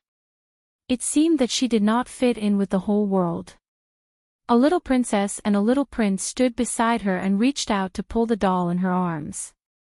She just hugged it tightly and did not say a word. When Li Yi walked over, the little princess and the prince ran away. Princess Yongning looked up and was startled. She took out a transparent bead from her arms, put it in her palm, and handed it to Li Yi. "For me." Li Yi took the bead and asked with some surprise. The little girl nodded, stood up with the doll in her arms, and walked away. Li Yi looked at the bead in his hand. It looked like glass but not quite like it. Was this the reward she gave him for the bowl of egg fried rice? However, the little princess was obviously unwilling to communicate with people. Li Yi looked at her slowly leaving back, shook his head, put away the bead, turned around and walked back. The break between classes was really useful. The princes and princesses, who sat back in their seats, were obviously more focused than before. "Now, let's start class." Li Yi glanced at the crowd, pointed to two people and said, "Your Highness, Prince of Zhou, Princess of Anyang, please come up here and write the 10 numbers I just taught you on it." "I knew it, I knew it." Seeing his two younger brothers and sisters reluctantly walking up, Prince Jin, Li Han, screamed wildly in his heart. He saw the scene of Anyang and Li Zhe bullying Yongning just now. If you don't want to be the laughing stock of the whole palace, remember not to provoke Yongning and Master in the future. Chapter 360. Perhaps because of the strict etiquette of the royal family, it was a very easy thing to teach the princes and princesses. The accident that Li Yi expected did not happen. Except for a small episode with Prince Jin at the beginning, the first class was quite smooth. Today's main objective was to let them understand numbers and learn how to write. There were only 2 hours of time, and the break took up less than an hour, so they couldn't teach much. Moreover, they had to consider whether they could accept being taught too much. Every substitute teacher had to cultivate their own spies, or claws and teeth. In layman's terms, they were lackeys. Princess Shining, who was the most intelligent and had the most solid foundation, naturally became the representative of the mathematics subject. In addition to maintaining classroom discipline, she also had the responsibility of supervising and checking the completion of extracurricular homework by her younger brothers and sisters. After promising Shining to teach her how to make hot pot, after the lecture, Li Yi personally demonstrated it to her in the Shang Food Bureau. The old emperor's asthma couldn't eat spicy food, so he didn't even put dogwood in it. There were also a lot of things to pay attention to in the sauce. This time, Shining played the good tradition of a good memory and a bad pen. She recorded the steps one by one. She had never been so active in class. Although the little loli was occasionally arrogant, she was sensible and filial. When Li Yi taught her, he didn't hold back. He didn't even hide some ultimate secret skills. Before leaving, he took 2 cucumbers from the Shang Food Bureau. At the end of the first lunar month, it was cold in spring. This thing could only be eaten in the palace. The 4 guards of the Li family were guarding at the gate of the palace. The carriage of the Viscount's mansion was parked there. Li Yi got on the carriage. The coachman flicked his whip, and the carriage slowly moved forward. This carriage was given by the old emperor. The feudal society was strict, and the etiquette was even stricter. There were laws and regulations on who took what carriage and what to rely on. When you go out and see the other's carriage, you know whether you can afford to provoke the person inside or not. Of course, Li Yi was now one of the group of people who couldn't afford to provoke. The carriage was the best, but it turned out that 2 wheels were sometimes not as good as 2 legs. Unexpectedly, there was a traffic jam in the city. There was already a long queue of carriages in front of him. Li Yi could only get off the carriage and order them to take a detour and wait for him at the city gate. After walking on both sides of the road for about 10 meters, they finally saw the source of the crowd. In front of a medicine shop, a group of people blocked the road so that not even a drop of water could trickle through. The people of Qi are all up to no good. How dare they sell fake medicine to us? Smash their shops. A voice shouted. Someone immediately chimed in, that's right. Harming the people of our Jing kingdom in the capital city, this shop should have been destroyed long ago. The door of the medicine shop was tightly shut. Due to the excitement of the crowd, everyone threw everything they could at the door. Stones, rotten leaves, rotten eggs. The entrance of the medicine shop immediately became a mess. Li Yi had no intention of watching the commotion. He took a detour and walked towards the city gate in front of him. The Jing kingdom had been bullied by the Qi kingdom for decades. Although the people of the Jing kingdom were not on bad terms with each other, there was never a lack of angry youths. There were always people with strong national pride who felt that the people of the Qi kingdom were all bad people and should be destroyed by humanitarianism. Originally, if Jinggua had always been bullied, this kind of conflict would not have escalated. After all, the fist was the hard truth.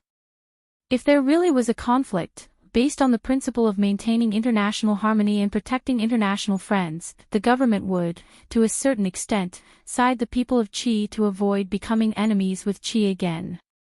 However, things were different now. Just a few days ago, the state of Jing, which had always been suppressed by the Qi, suddenly turned the tables and fought a beautiful battle. The state of Jing, which had always been the initiator of peace negotiations, had gained the upper hand this time and even occupied two of the other cities. The international situation had reversed in an instant. The long-accumulated resentment of the citizens of the state of Jing had finally been vented, and the people of Qi living in the state of Jing had suffered. At this time, there was no such thing as rational patriotism. It was not important whether the medicine sold in the medicine shop was fake or not. What was important was that this shop belonged to the people of the Qi kingdom. The envoy from the Qi kingdom was about to arrive. At this time, they had to show their country's might and let them know that the people of the Jing kingdom were not so easily bullied. Li Yi did not intend to watch the commotion. He had not eaten yet. As a teacher to the princes and princesses, not only was the salary low, but they did not even provide him with meals. His mouth was dry and his stomach was hungry. The royal family lacked the basic human care. How many officials like him would be bitterly disappointed? Benefactor, please wait a moment. A voice came from behind. Li Yi looked back and saw two monks walking towards him. Benefactor, may I ask how to get to the Fahua temple? An old monk asked with a smile. The other middle-aged monk was dressed plainly and held a metal rod in his hand. His face was narrow and thin, and he stood expressionlessly behind the old monk. He gave off a lot of pressure. I don't know. Li Yi took another look at the middle-aged monk, then shook his head. He pointed to the crowd in front and said to the old monk, why don't you go there and ask, Reverend? He did not know where the Fahua temple was, but he knew how to get to the Cold Mountain temple. Oh right, he could finish copying the sutra today. It was time to send it to the old monk Tan Yin. Amitba. Thank you, benefactor. The old monk smiled and turned to walk in the direction of the crowd. During the meal, he learned that the whole family would be going to the Cold Mountain Temple under the guidance of the old lady. The temple fair at the Cold Mountain Temple had just ended a few days ago, and an even more lively and grand Dharma assembly had begun. The Cold Mountain Temple was funded by the imperial court to set up a vegetarian diet, promote Buddhism, and praise the virtues of Buddha. It was said that these days, all the famous monks in the Jing kingdom would gather at the Cold Mountain Temple. Even the shameless ones would try their best to get close to the Cold Mountain Temple. Such a grand Dharma assembly was only held once a year. It was said that not only the dignitaries of the Jing kingdom, but even the royal family would also participate. If he showed his face in front of the royal family and made his presence known, he might be given the title of a monk of great virtue. Later, he heard from Xiao Huan that the old lady actually wanted to bring the young mistress to worship the child-giving Guanyin. She wanted to worship all the gods and Buddhas, as long as she could give her a great-grandson. Li Yi felt that it was a little far-fetched to pray to Buddha for a great-grandson. It was only useful to pray to him for this kind of thing. Since they were going to the cold mountain temple tomorrow, they could just help him take the scripture. He didn't know what kind of superstition the old lady had that all the people she brought were women, and she didn't allow him to go with them. But anyway, he was too lazy to go. What was so interesting about a group of monks chanting scriptures? If it was a young and beautiful nun, it might be a little interesting. But if that was the case, the old lady might not let him go.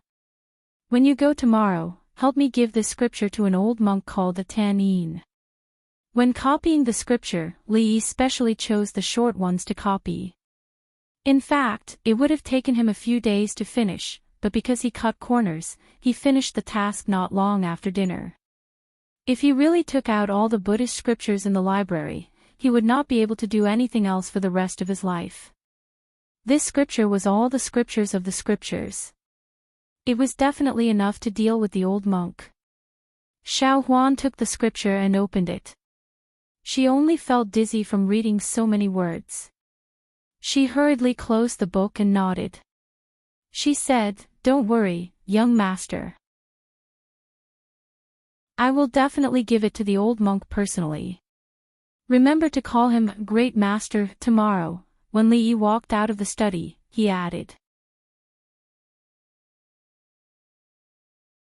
Chapter 361. Lord Ju, Lord Ju. Li Yi struggled to open his eyes and saw the maidservant named Xiao Qing standing at the head of the bed, gently pushing his shoulders. There was no one beside him for a long time. Rui was going to the temple with old madam to offer incense, so Li Yi didn't know when she woke up. What time is it now? Li Yi sat up from the bed, rubbing his eyes as he asked. Lord Ju, it's almost past midnight, the pretty maidservant said with a red face, not daring to look at the half-naked Li Yi. Midnight? Li Yi was stunned when he heard that. He didn't expect to wake up at 10 o'clock.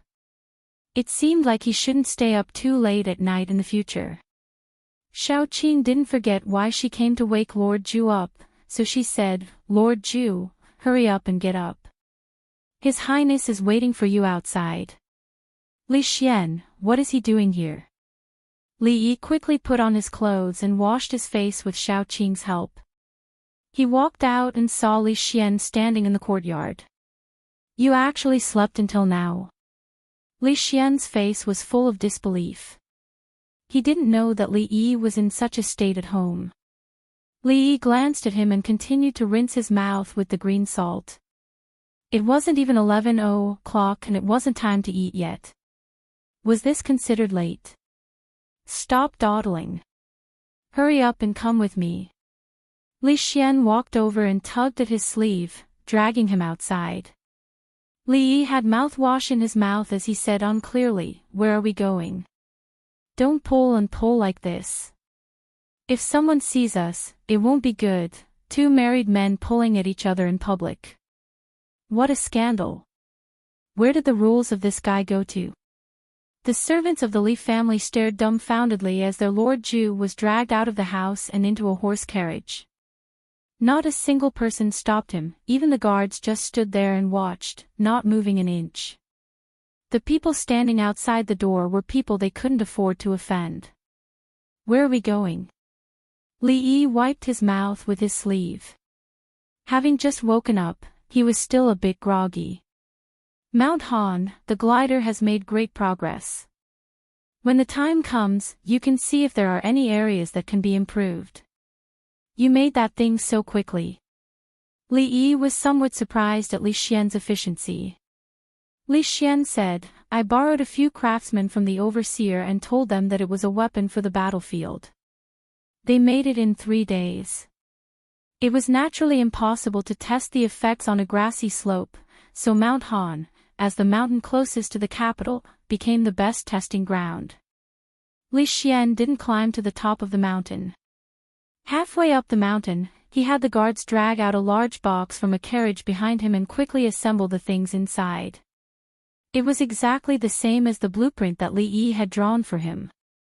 He had also made some changes to it, but at the very least, it was much better than the large kite from before. On a certain cliff, a guard's face was filled with a tragic expression.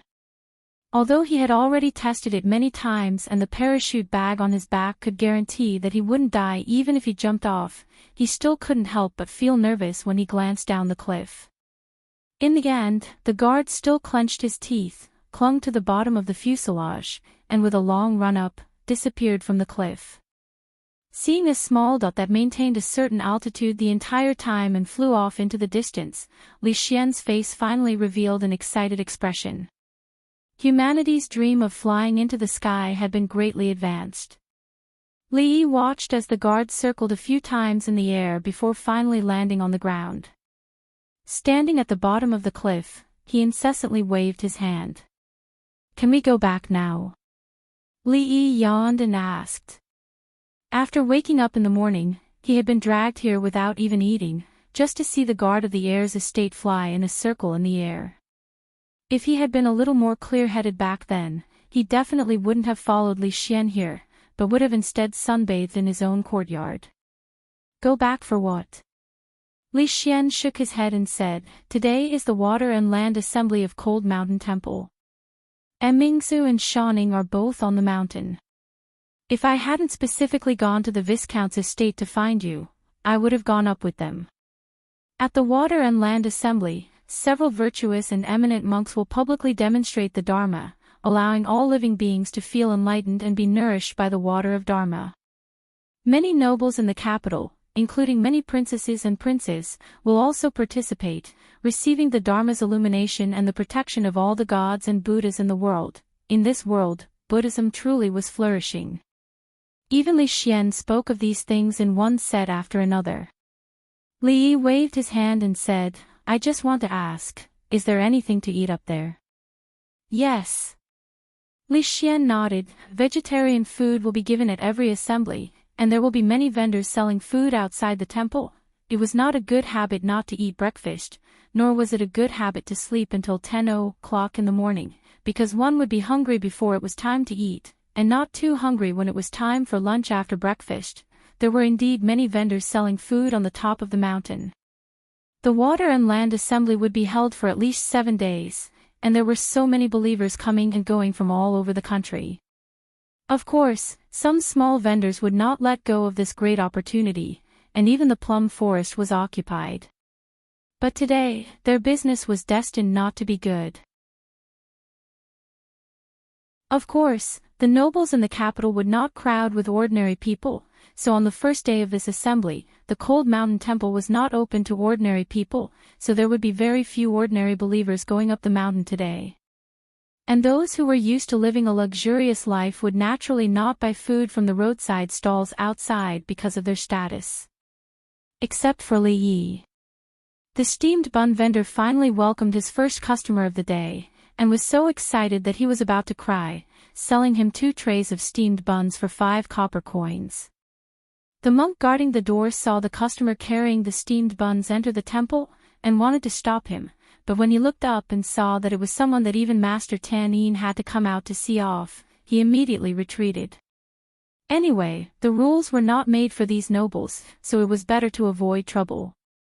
There were eminent monks preaching everywhere in the temple, and Li Yi did not see Rui, Xiao Huan, and the others.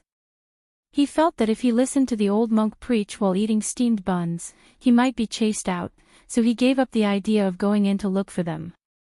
The steamed bun stall owner was an honest man, and gave a large amount of steamed buns. Li Yi could not finish them alone, and Li Xian did not care to eat them. When he passed it to the guards of the Crown Prince's residence, he was ignored, but he felt it was a pity to throw it away.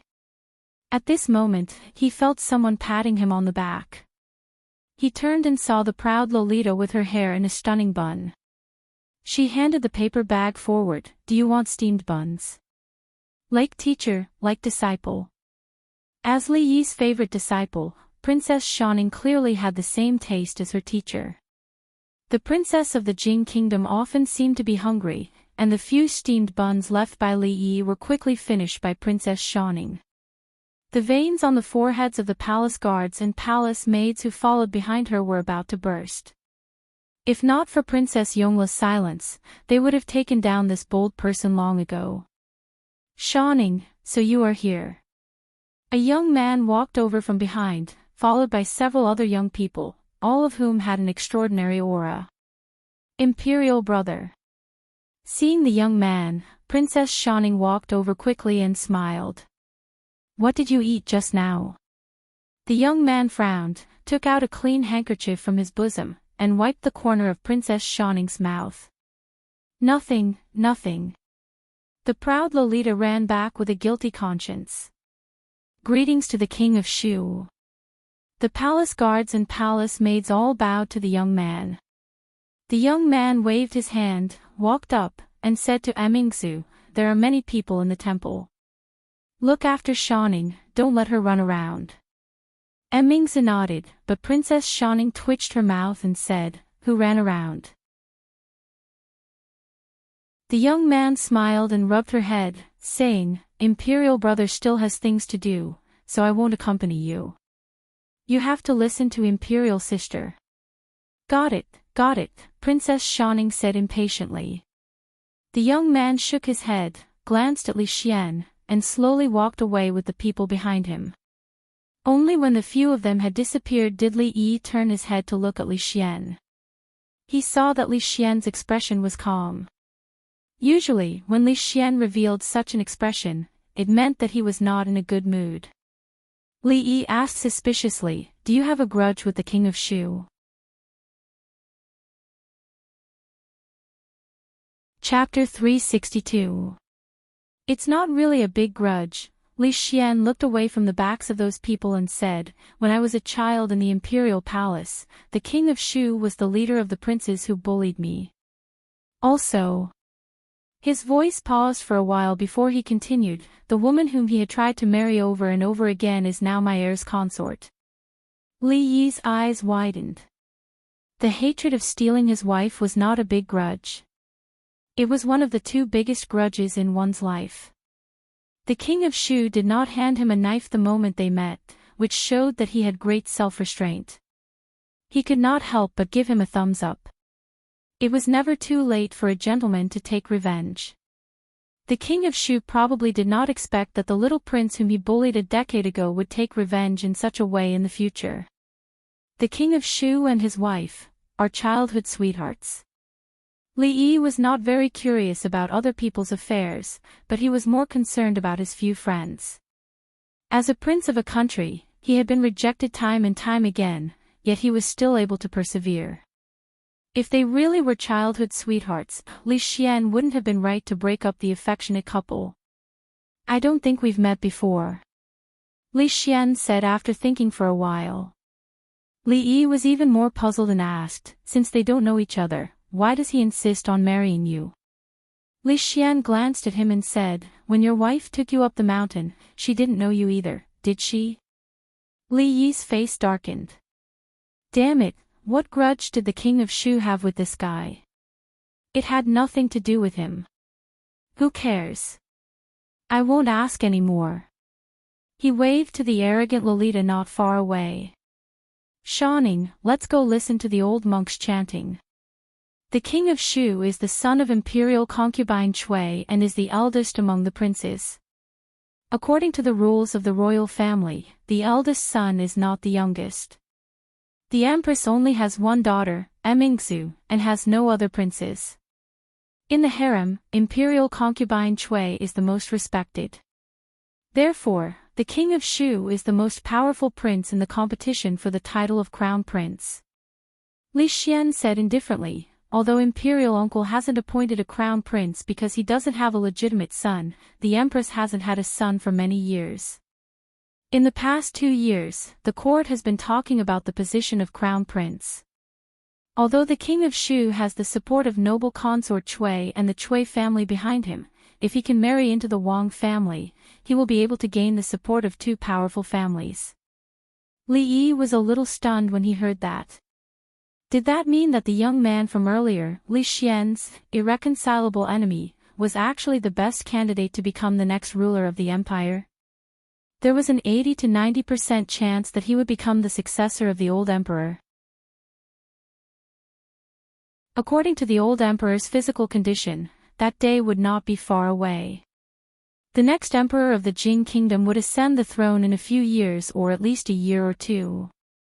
However, our crown prince, Li Xian, had stolen the wife of the next emperor and his wife's family. This was not a big enmity, but a big one.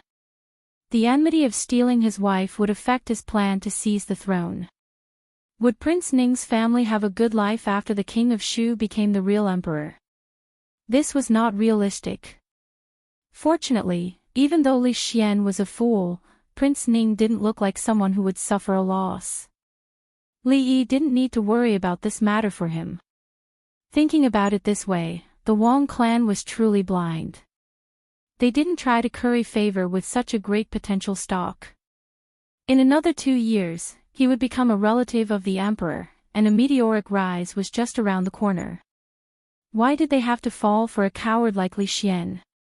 Imperial concubine, family, inheritance of the throne, and all these twists and turns of the royal family gave them a headache. Li Yi waved his hand again and said, "Shaning, let's go and watch the old monk preach." In the nearest Buddhist hall, there was a highly virtuous monk preaching Buddhism. The hall was filled with praying mats, and the followers were sitting upright on them. It was unknown if they could understand what he was preaching, but they looked very solemn and focused. "What is this master preaching?" The proud little girl leaned against the door and asked doubtfully. She could only hear the monk mumbling something, but she could not make out a single word. "Shoo, lower your voice. The master is preaching the Diamond Sutra." Li Yi made a shushing gesture to her, but his eyes were darting around the Buddhist hall, looking for Rui and the others. The proud little girl looked up at Li Yi, and her big eyes began to twinkle like little stars. The teacher was indeed a teacher. He could even understand such a difficult Buddhist scripture. At this moment, a sigh suddenly came from behind them. "Amitabha, little benefactor Li Yi, Master Huiyan is preaching the Lunga Sutra." The old monk Tan Yin raised his palm and chanted the name of Buddha. He looked at Li Yi and said helplessly. The corner of Li Yi's mouth twitched. This old monk must have a disease that would kill him if he did not expose him. Moreover, he only caught him and tried to expose him. It was said that monks were merciful and left him some face. Wasn't it considered as accumulating merit? To think that he had worked so hard to help him copy so many scriptures, and he even said that he would repay him in the future. Was this how Buddhism repaid kindness? Little benefactor Li Yi, on behalf of Buddhism, I am very grateful for your kindness. When the old monk spoke again, the expression on his face became solemn and solemn. He was indeed a famous master. At first glance, he really looked like an eminent monk. "It's nothing." Li Yi waved his hand. He was magnanimous and did not intend to fuss over the old monk's act of biting the hand that fed him. "It's nothing to you, but it's a great merit to our Buddhism." A smile appeared on Li Yi's face, but he was rolling his eyes in his heart. "You yourself said that it's a great merit. Why don't you repay me? Where's the generous repayment?" The generous repayment that Li Yi wanted did not come, but another old monk came. A familiar old monk. Several figures walked in from the entrance of the temple. Walking in front was the old monk who asked him for directions on the street yesterday. Beside him was the middle-aged monk with the metal rod. What was different from yesterday was that there were a few more young monks behind the two of them. Yesterday, the old monk was still going to Fahua Temple. Today, he came to Cold Mountain Temple. However, this was normal. It was said that the officials in the capital were of a higher rank. In fact, the temples in the capital were of a higher rank. All the monks in the world wanted to enter the temples in the capital. When foreign monks came, they would pay their respects. Cold Mountain Temple was the venue of the Water and Land Dharma Assembly. Recently, there were countless monks who came here. A monk from Cold Mountain Temple who was in charge of reception had already gone up to greet them. "May I know your title, Master?" a young monk asked with a smile. The old monk in front of him had white eyebrows and beard and an extraordinary bearing. It was obvious that he was an eminent monk. "I am Xiaxian," the old monk said with a smile. "So it's Master Xiaxian." The young monk had never heard of this Dharma name. A trace of doubt appeared on his face, but he still asked politely, "May I know where Master is from?" "Where I came from." The old monk still had a smile on his face. As soon as he said that, the young monk's expression changed. The welcoming monks behind him also trembled. Li Yi looked at the old monk with some surprise. Almost everyone in his previous life knew that this was a powerful tool for showing off, but it actually appeared here.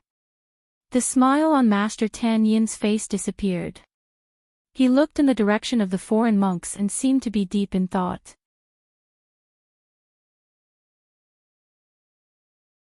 Chapter 363.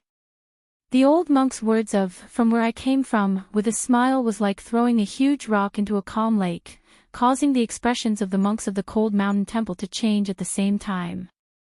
Recently, all the eminent monks from all over the world had gathered in the Cold Mountain Temple.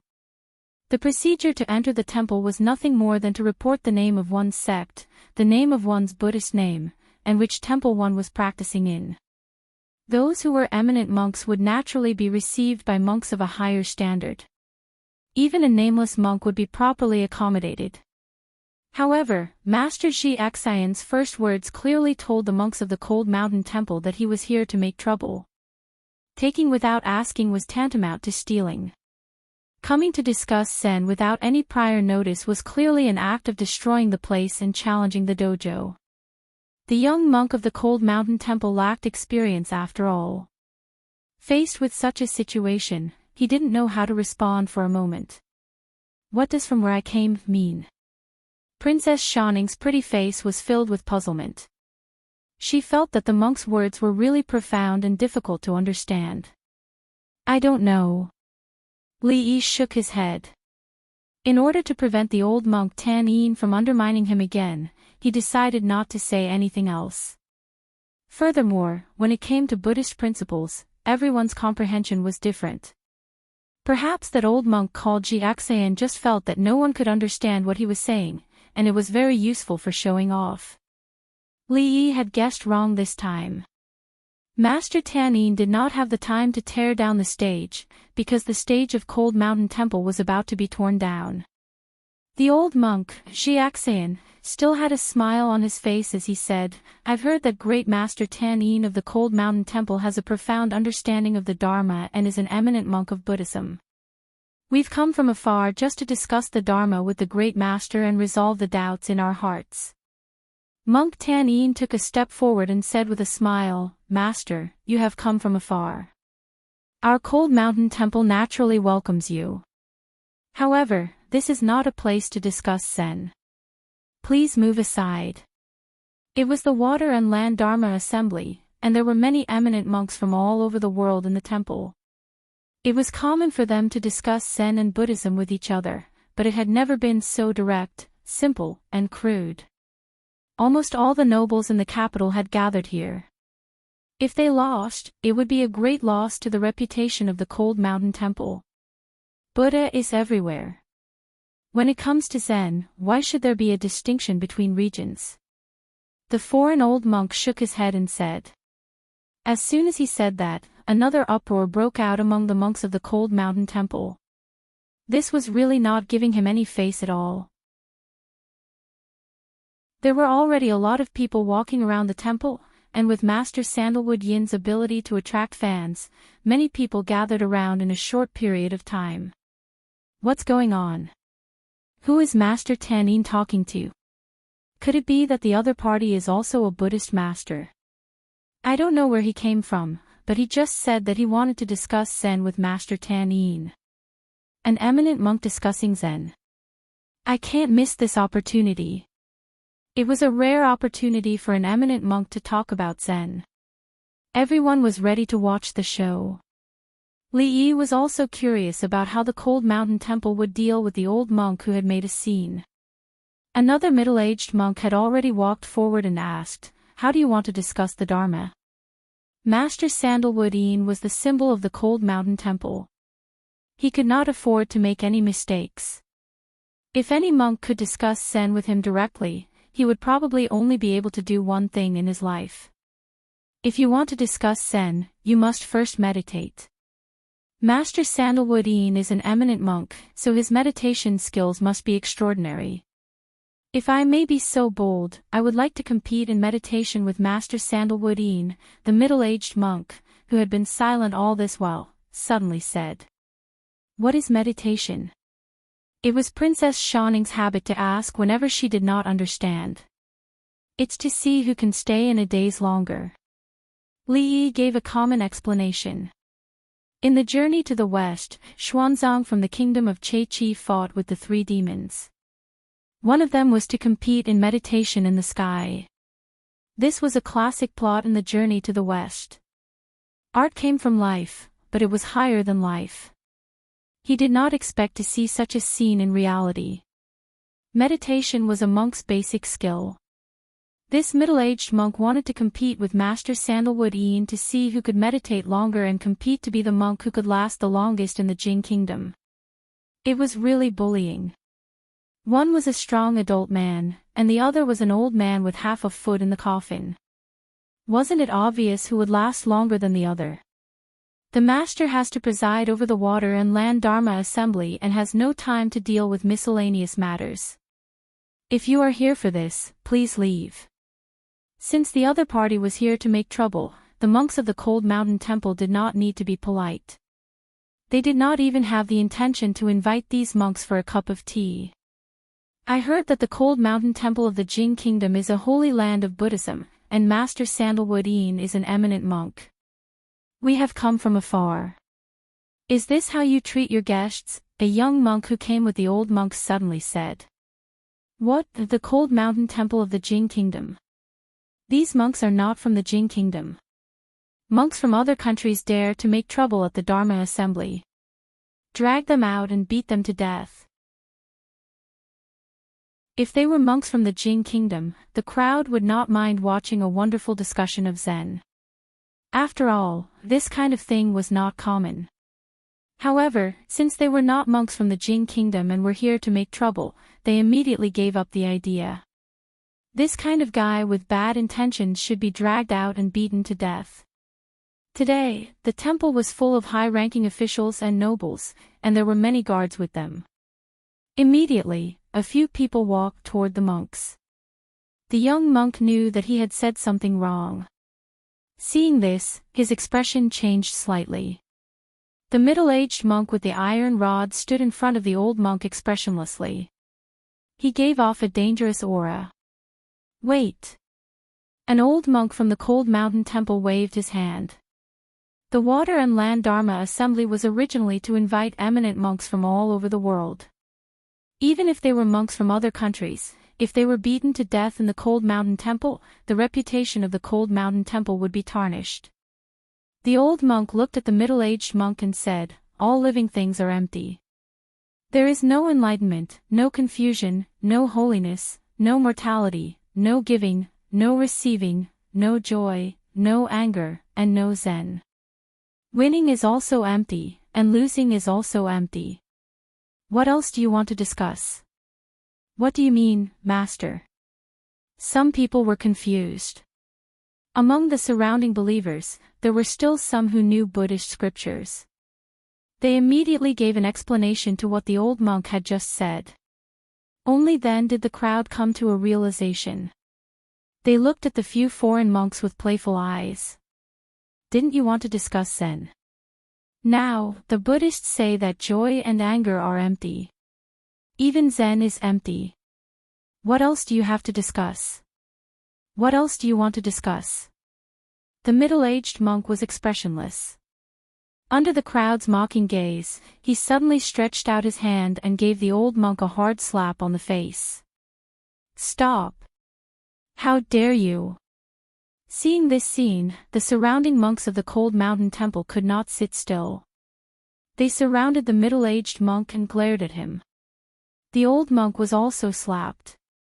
His face was burning with pain. When he came to his senses, he also looked at him angrily. After a short moment of shock, the crowd's gazes also became unfriendly. Not only did he come to disrupt the Dharma assembly, but a monk from another country actually dared to make a move on the territory of the Jing kingdom. He did not want to go back today. It's over. This monk has some skills, Li Yi could not help but say. Why? Princess Shining looked up at him. Li Yi sighed and explained, just now, the master said that he was neither happy nor angry. Look at his expression now. Princess Shining turned her head in confusion. She immediately saw the old monk's angry face and immediately understood. Even he could not do what he said. Naturally, it did not count. Those who did not understand the reason for the incident heard Li Yi's explanation and came to their senses. The way they looked at the monks changed.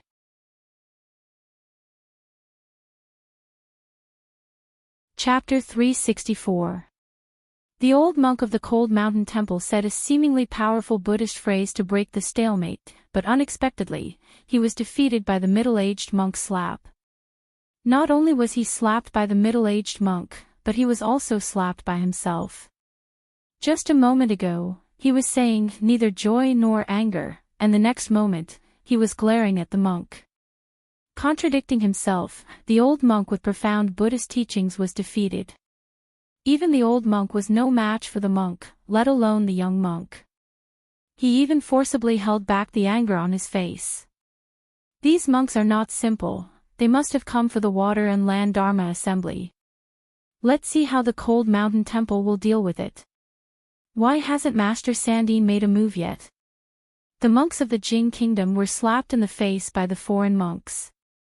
As the people of the Jing kingdom, they naturally did not look good. This was no longer about the face of the cold mountain temple, it was enough to rise to the height of national honor. Obviously, as the dignitaries of the capital, these people present were the ones with the strongest national pride.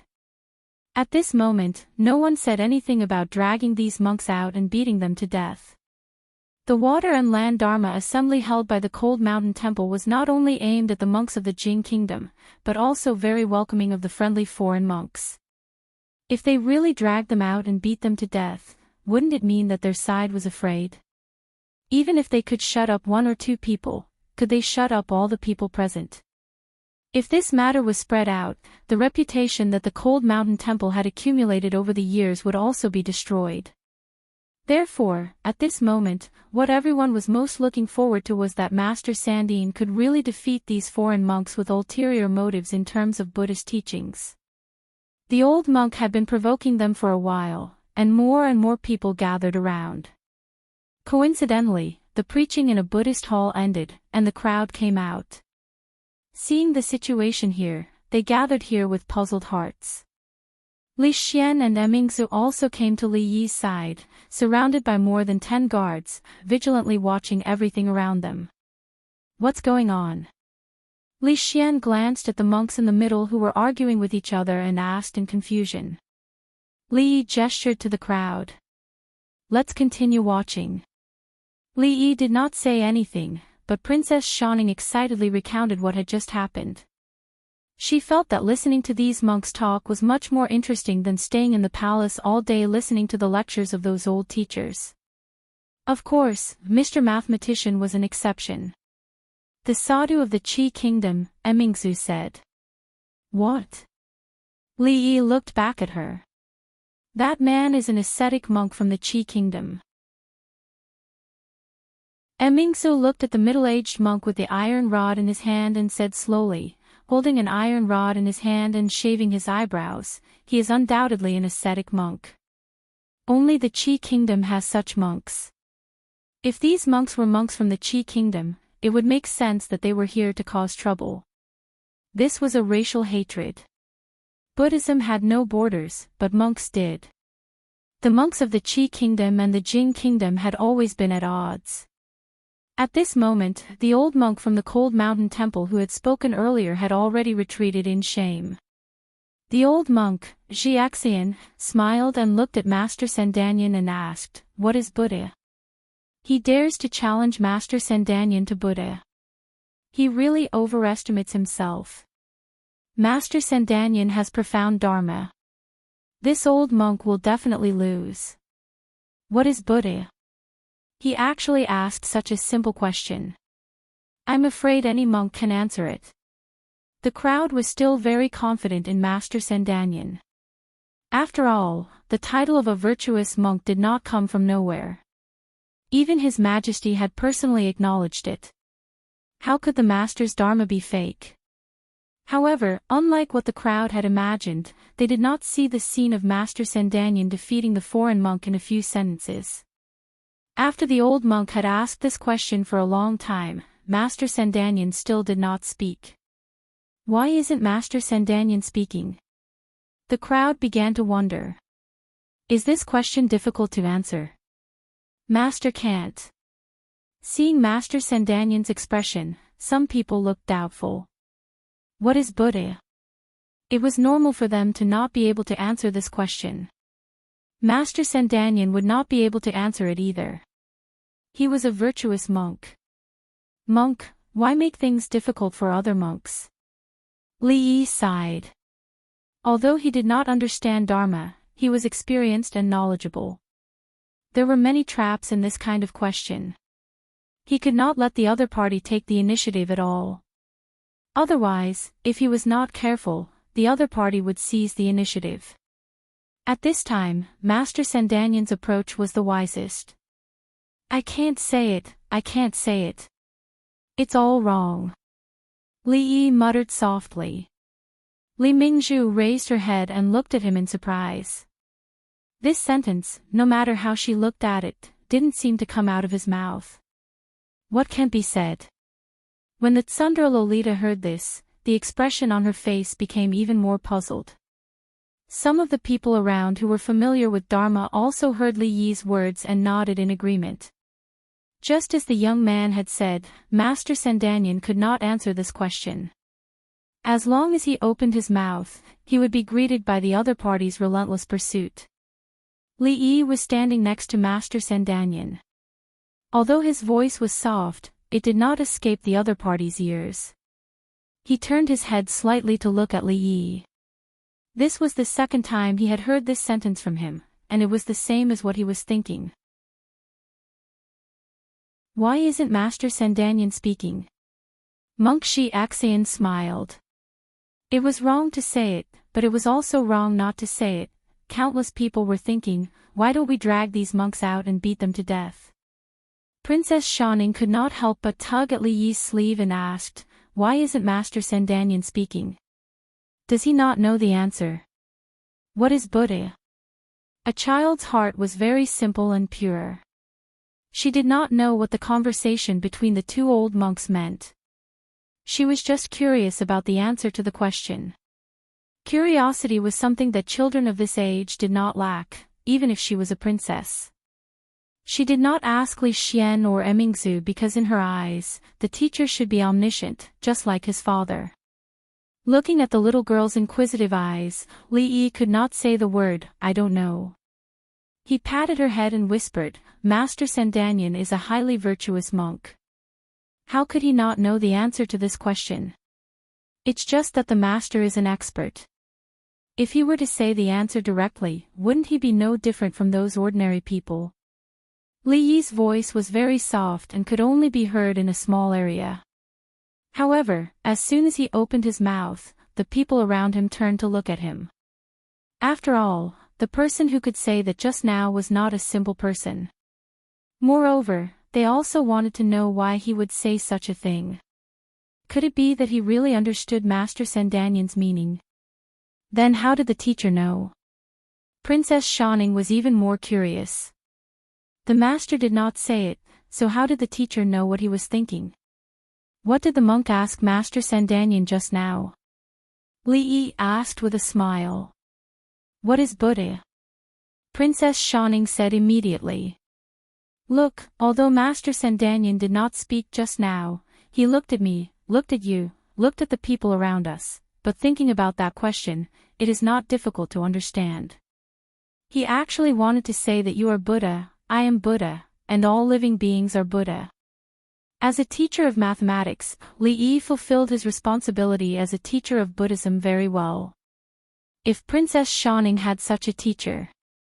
There was an eminent monk in the former Tang dynasty who said that without enlightenment, Buddha is all living beings. When one is enlightened, all living beings are Buddha. In fact, it means that everyone has Buddha nature, but it is covered by the mortal world. This is what Master Sandanyan wants to tell us. Master Sandanyan is indeed an eminent monk. He can actually demonstrate Buddhist etiquette invisibly. I admire him. So that's how it is. The little girl nodded as if she understood. She could not say it, indeed could not say it. After the teacher said it, she was actually even more confused, so that's how it is. A man in embroidered clothes behind Li Yi was suddenly enlightened. Another person's face was full of joy. No wonder Master Sandanyan looked at me just now. All living beings are Buddha. So, I also have Buddha nature. Ah, I understand. So that's what the master meant. Several people exclaimed. I am guilty. I actually doubted Master Sandanyan just now. I am guilty. A person said repeatedly with a face full of remorse. Every move is Buddhist. This is a master. The crowd could not help but exclaim. Master Sandanyan was indeed an eminent monk of his generation. After being seen through, he could still maintain a calm expression. He smiled and glanced at Li Yi. Was that what he meant? Was that really what he meant? Yes, if young benefactor Li Yi said so, then so be it. The one who knows me is young benefactor Li Yi.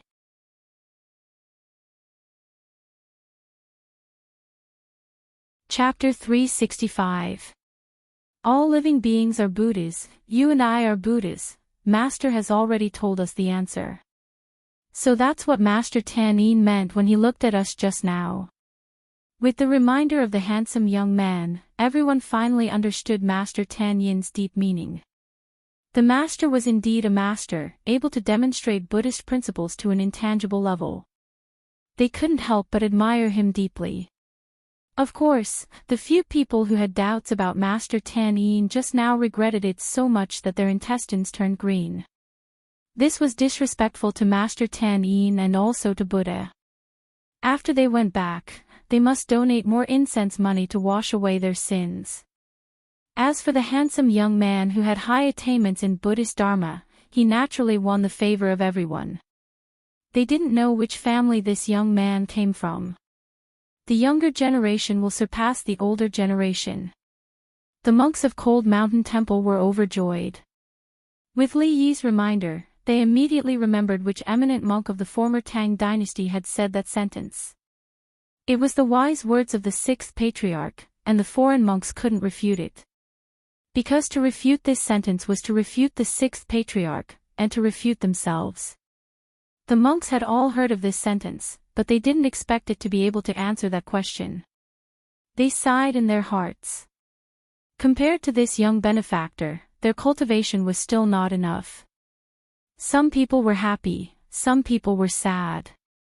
The monks of Cold Mountain Temple were happy, but the expressions of the young monks of the Qi Kingdom suddenly changed. They didn't expect that they would be able to solve the problem so quickly, and in such an incredible way. This was like going for wool and coming home shorn. It didn't stump the monks of Cold Mountain Temple, but helped them become famous. All living beings are Buddhas. Master Tan Yin, you really live up to your reputation. Old monk Shi Aksayan had a smile on his face all along, but when he spoke, he looked at Li Yi with an inexplicable gaze. As for the monk with the iron rod, who Emingzu called a sadhu, his expression was as calm as ever. Master really means this. Li Xian looked at Li Yi suspiciously. He did not believe that Li Yi had the ability to read minds, nor did he believe that Master Tan Yin really thought so. He only believed that with Li Yi's mouth, he could turn black into white and wrong into right. He had a deep understanding of what the monk meant by renouncing asceticism. Is that important? Li Yi glanced at him and whispered. Is it not important? Is it important? Is it not important? Son-in-law. While Li Yi and Li Xian were debating about philosophy, an exclamation suddenly came from the opposite side of the crowd. Xiao Huan was holding a paper bag in her hand, carefully squeezing through the crowd. Walking up to Li Yi, he happily waved the paper bag in his hand and said, "Son-in-law, try this. This is the flour cake I just bought outside. It's delicious." Li Yi pinched a piece and put it in his mouth. Although the taste was not as good as Ruoqing's, it was still passable. He looked at Xiao Huan and asked, "Why are you here alone? Where is Miss?" "Miss is accompanying the old madam to listen to the master's sermon." "I sneaked out alone." The little servant girl said happily, "I will go find them now and tell them that the master has also come." She wanted to hurry back, but because she was in too much of a hurry, she accidentally dropped the paper bag in her hand. The pastry scattered all over the ground, and a few pieces even landed on the shoes of the old monk, Jiaxian, who was closest to her. "Ah, sorry. She hurriedly crouched down to pick them up. Just as she was about to pick up a piece that had fallen by the monk's feet, a stern expression suddenly appeared on the monk's face. He shouted in a low voice, "Go away." Finishing, he lifted his foot and kicked the little servant girl. Clang! At the same time, a palace guard felt the long knife at his waist suddenly leave its sheath. A flash of knife light shot out and headed straight for the monk's thigh. The monk could still kick the little servant girl away, but the price would be one of his legs. Whether this was a good deal or not, it could be understood just by thinking about it. In the next moment, he did not hesitate to pull his foot back. Li Yi helped the little servant girl up and threw the knife in his hand to the guard. He looked at the monk of the Qi kingdom with a cold gaze. The monk hates women the most, he does not like women to get close to him. Mingzu came forward to explain. This sudden scene interrupted Master Tan Yin and Jiaxian's affectionate gaze. The surrounding people's gazes also temporarily shifted over. "Du Nan, do not be rude." Jiaxian spoke up to stop the middle-aged monk who was holding the iron rod tightly. "Is this all your Buddha has taught you?" Li Yi asked the monk with narrowed eyes. The surrounding people also understood what had just happened and the atmosphere became a little noisy. That monk actually dared to commit murder here. It's better to drag him out and beat him to death to avoid being an eyesore. After someone made a suggestion, it was unanimously agreed by everyone. "Who are you?" The middle-aged monk's eyes were filled with violence as he asked in a low voice. "You don't know who I am." Li Yi looked at him and did not hide the coldness in his eyes. "Why would I?" The middle-aged monk had just said these 3 words when Jiaxian suddenly stepped in front of him and stopped him from continuing. Jiaxian's expression finally changed. He looked up at Li Yi and said slowly, "I did not expect there to be such a powerful person in the Jing kingdom. I was blind and did not recognize a master. May I ask, young benefactor, who are you? What are they talking about?" The proud girl's face was filled with confusion as she looked up at Li Xian and asked. "I don't know." Li Xian shook his head. His mind was also a mess. However, there was one thing he was very clear about. This group of foreign monks was probably not going to have it easy this time. The expression on Li Mingzhu's face was also puzzled. One of the masters who taught her martial arts was an eminent Buddhist monk. Under the influence of what she saw and heard, although she couldn't say that she was well versed in Buddhism, she had some foundation. However, she was still confused by the conversation between Li Yi and the old monk. It wasn't just Shou Ning and Li Xian. Everyone present had a blank look on their faces. Once again, they felt like their IQ wasn't enough. That young man had clearly only asked a question that could not be any more ordinary. How did he become a mighty figure and an expert? Was there something wrong with the old monk with the Buddhist name of Jiexin? When they looked at Master Tan Yin, they found that the master seemed to have fallen into deep thought. Could it be that there was really something profound about that question? Everyone could not help but have this thought.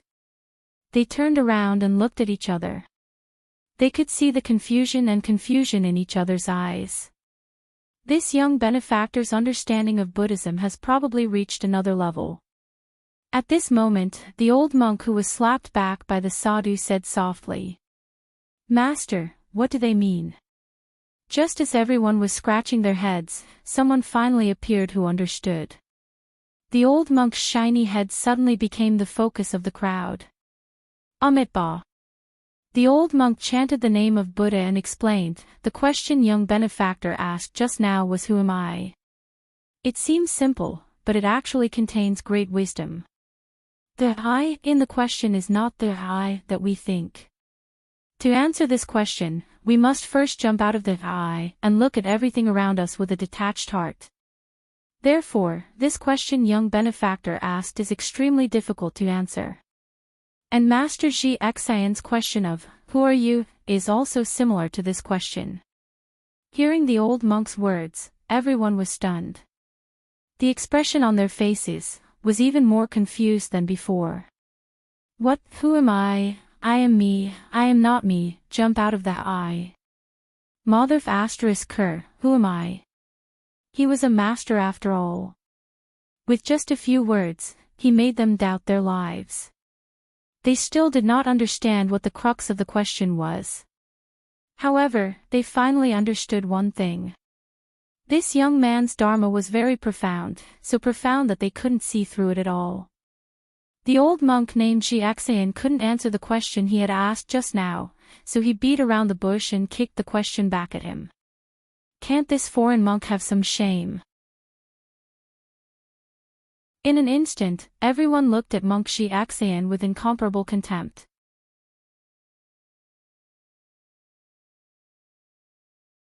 Chapter 366. For a normal person, who am I, was not a question at all. If they asked it in public, they might be arrested as a lunatic. But for a small group of people, this was the first question of the three ultimate philosophical questions in the world. This small group of people included philosophers and monks, especially eminent monks of great virtue. Who am I? Where do I come from? Where am I going? This question had troubled philosophers for thousands of years without a conclusion, so how could a monk answer it? Who am I? Li Yi smiled and said, "I am just an ordinary citizen of the Jing kingdom." At this moment, Li Yi had replaced Master Tan Yin and become the focus of the crowd. Therefore, every word he said attracted the attention of the crowd. An ordinary citizen of the Jing kingdom. What Buddhist principles does this sentence contain? I don't know, but it's definitely not as simple as we think. Master, quickly explain, what does this sentence mean? The old monk from the cold mountain temple who was acting as a translator shook his head helplessly. Regarding the question just now, this young benefactor had clearly changed his concept and did not give a direct answer. Or did he not understand the deeper meaning behind it? The old monk sighed inwardly. His attainments in the Dharma were still insufficient, so he simply kept his mouth shut. The old monk, Jiexin, sighed and said, "An ordinary citizen of the Jing kingdom has such attainments. The capital is indeed a place of hidden dragons and crouching tigers." Li Yi ignored the old monk. He picked up the pastries on the ground, wrapped them in paper, and threw them into the garbage bucket at the side. He patted the shoulders of the obviously frightened servant girl and asked, "Are you all right?" "Son-in-law, I'm fine." Xiao Huan raised her head to look at Li Yi and said with a smile, "I don't care which country you are from. If you dare to cause trouble again, you will be dragged out and beaten to death. No one will help you, Li Yi said coldly as he looked at the group of foreign monks. Shouldn't monks be diligently cultivating Buddhism to deliver all living beings from suffering? To fight for power and profit and cause trouble in other monasteries, did they really think that they could become masters just because they shaved their heads? Master Tan Yin took a step forward and stood shoulder to shoulder with Li Yi, saying, Cold Mountain Temple's water and land assembly, everyone who comes is a guest. If you have other intentions, please go back to where you came from. Even Master Tan Yin had stood up, so there was naturally no need for everyone to be patient. That's right. How dare a foreign monk behave atrociously in the land of our Jing kingdom? Are you courting death? You can't even win against a master in terms of Zen, and you still have the face to stand here. Scram if you know what's good for you. Otherwise, don't blame us for being impolite. Not only did the foreign monk Luan Fo who came to make a scene not talk about great master Tan Yin, he couldn't even be compared to an ordinary young man of their Jing state. If he made any more outrageous moves, the nobles present might really do something. We're here to discuss Zen and cultivate Buddhism. Is this the attitude of your Cold Mountain Temple? What a famous temple in the Jing kingdom, it's just a so-so, a young monk behind the old monk Shi Xian said angrily. The Buddha is not broken. Cultivate yourselves first. Li Yi said faintly. Only he would waste his time talking to these monks. If it were Miss Lu, she would have cut off his head with her sword and kicked him around like a ball, just based on what the monk with the iron rod had done just now. His words made the young monk choke and speechless. Master Tan Yin and the old monk of the Cold Mountain Temple looked surprised. The people around them were stunned for a moment. When they came back to their senses, they all exclaimed. Buddha isn't broken. Cultivate yourselves first. Wonderful, truly wonderful. This young man's attainments in Buddhism are indeed profound. Well said, foreign monk.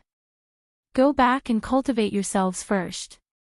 As soon as Li Yi said this, everyone applauded. The other party said that they should discuss Zen and cultivate Buddhism, but the next moment, he said, Buddha isn't broken. Cultivate yourselves first. Seeing the foreign monk being defeated, everyone felt extremely happy. What foreign monk? How dare he come to the Cold Mountain Temple to cause trouble? Master Tan Yin and the real monks didn't even do much, but they all fell to the hands of a young man who wasn't even a monk. How could they still be called monks? Cultivate Buddhism, cultivate Buddhism. This cultivation is not the cultivation of others. Young benefactor, you're too stubborn, Monk Shi Xian said with a kind expression. Master, you keep talking about cultivating Buddhism. Tell me, what is Buddha? Li Yi looked at him and asked. They were the ones who provoked them first. If they didn't teach them a lesson, they would really think that they were easy to bully. Everyone secretly applauded. This was giving them a taste of their own medicine. The old monk's question was also kicked back to him. What is Buddha? They wanted to see how the old monk would answer. Amitabha. Monk Shi Xian chanted and said, Buddha is wisdom, virtue, and compassion. You are Buddha, I am Buddha, all living beings are Buddha, Buddha is everywhere, and Buddha is omnipotent. Pfft. Shameless. Isn't that what this young man said just now? Plagiarism. This is blatant plagiarism. This old monk is too shameless. Hearing Monk Shi Xian's answer, everyone was filled with righteous indignation. They all spoke up and condemned this shameless plagiarism. Buddha is everywhere. Li Yi suddenly asked. Buddha is everywhere, the old monk answered. Buddha is omnipotent. Li Yi asked again. Buddha is omnipotent, the old monk answered again. If that's the case. Li Yi crossed his arms and looked at him. He said slowly, can your Buddha create a stone that he can't move? Old monk Xiaxin moved his lips as if he wanted to speak, but then he fell silent. Master Tan Yin frowned and seemed to be deep in thought, leaving the confused crowd behind. Why isn't the monk talking? Is he also invisibly demonstrating the Dharma? Can Buddha create a stone that he can't move? Of course he can. Buddha is omnipotent. Idiot. Since Buddha is omnipotent, why can't he move a stone? Oh, I understand. Buddha can't create a stone that he can't move. Idiot. Since Buddha is omnipotent, why can't he create a stone that he can't move? Who are you calling an idiot? I dare you to say it again. Idiot. Ignoring the two people fighting outside, everyone looked shocked. When they looked at the young man inside, they suddenly felt like they were looking up to a great mountain. How did he come up with this question? This was simply not giving the old monk a way out. No matter what he said, it would be wrong unless he took back what he said and admitted that Buddha was not omnipotent. But was this something a monk could say? He had actually sent all the foreign monks to their deaths with just his mouth. This was a master, a true master. While everyone was thinking about how Buddha could move the stone, Li Yi had already passed through the crowd with the young maidservant and left. The question, can Buddha create a stone that he can't move, was adapted from a famous paradox in another world, called God's paradox. God's paradox meant God is not omnipotent. The Vatican in another world published a book that used the most popular mathematical deduction at the time to conclude that God is omnipotent. At this time, a wise man asked tit for tat, can God create a stone that he can't move? So this wise man was in big trouble, regardless of whether this story was true or false, and regardless of whether this wise man was eventually tied to a pillar and burned to death. A paradox was a paradox because it could never have an answer, unless the original hypothesis was overturned. Obviously, it was a hypothesis that old monk Xiaxin could not overturn. Therefore, for a long time to come, he would be trapped in this paradox and unable to extricate himself.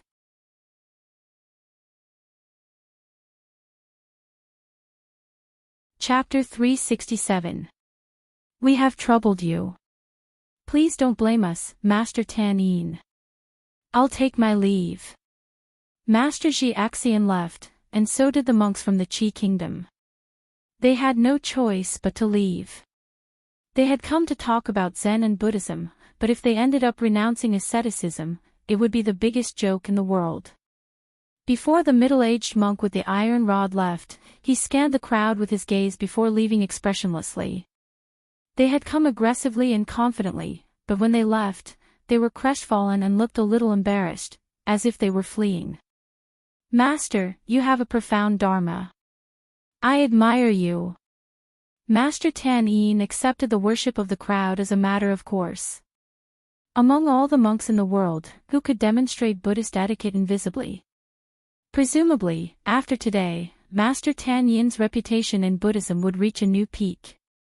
Hey, where's that young man? Someone suddenly asked in confusion. When it came to defeating the foreign monk, that young man deserved the most credit. His words made everyone feel a little dizzy even now when they thought about it. He left. He just left, someone said, pointing in a certain direction. I wonder which family he is from. He is proficient in Dharma and has a deep affinity with Buddhism. He can be said to be an outstanding talent among the younger generation, someone said with a sigh. I know who he is. Tell us quickly.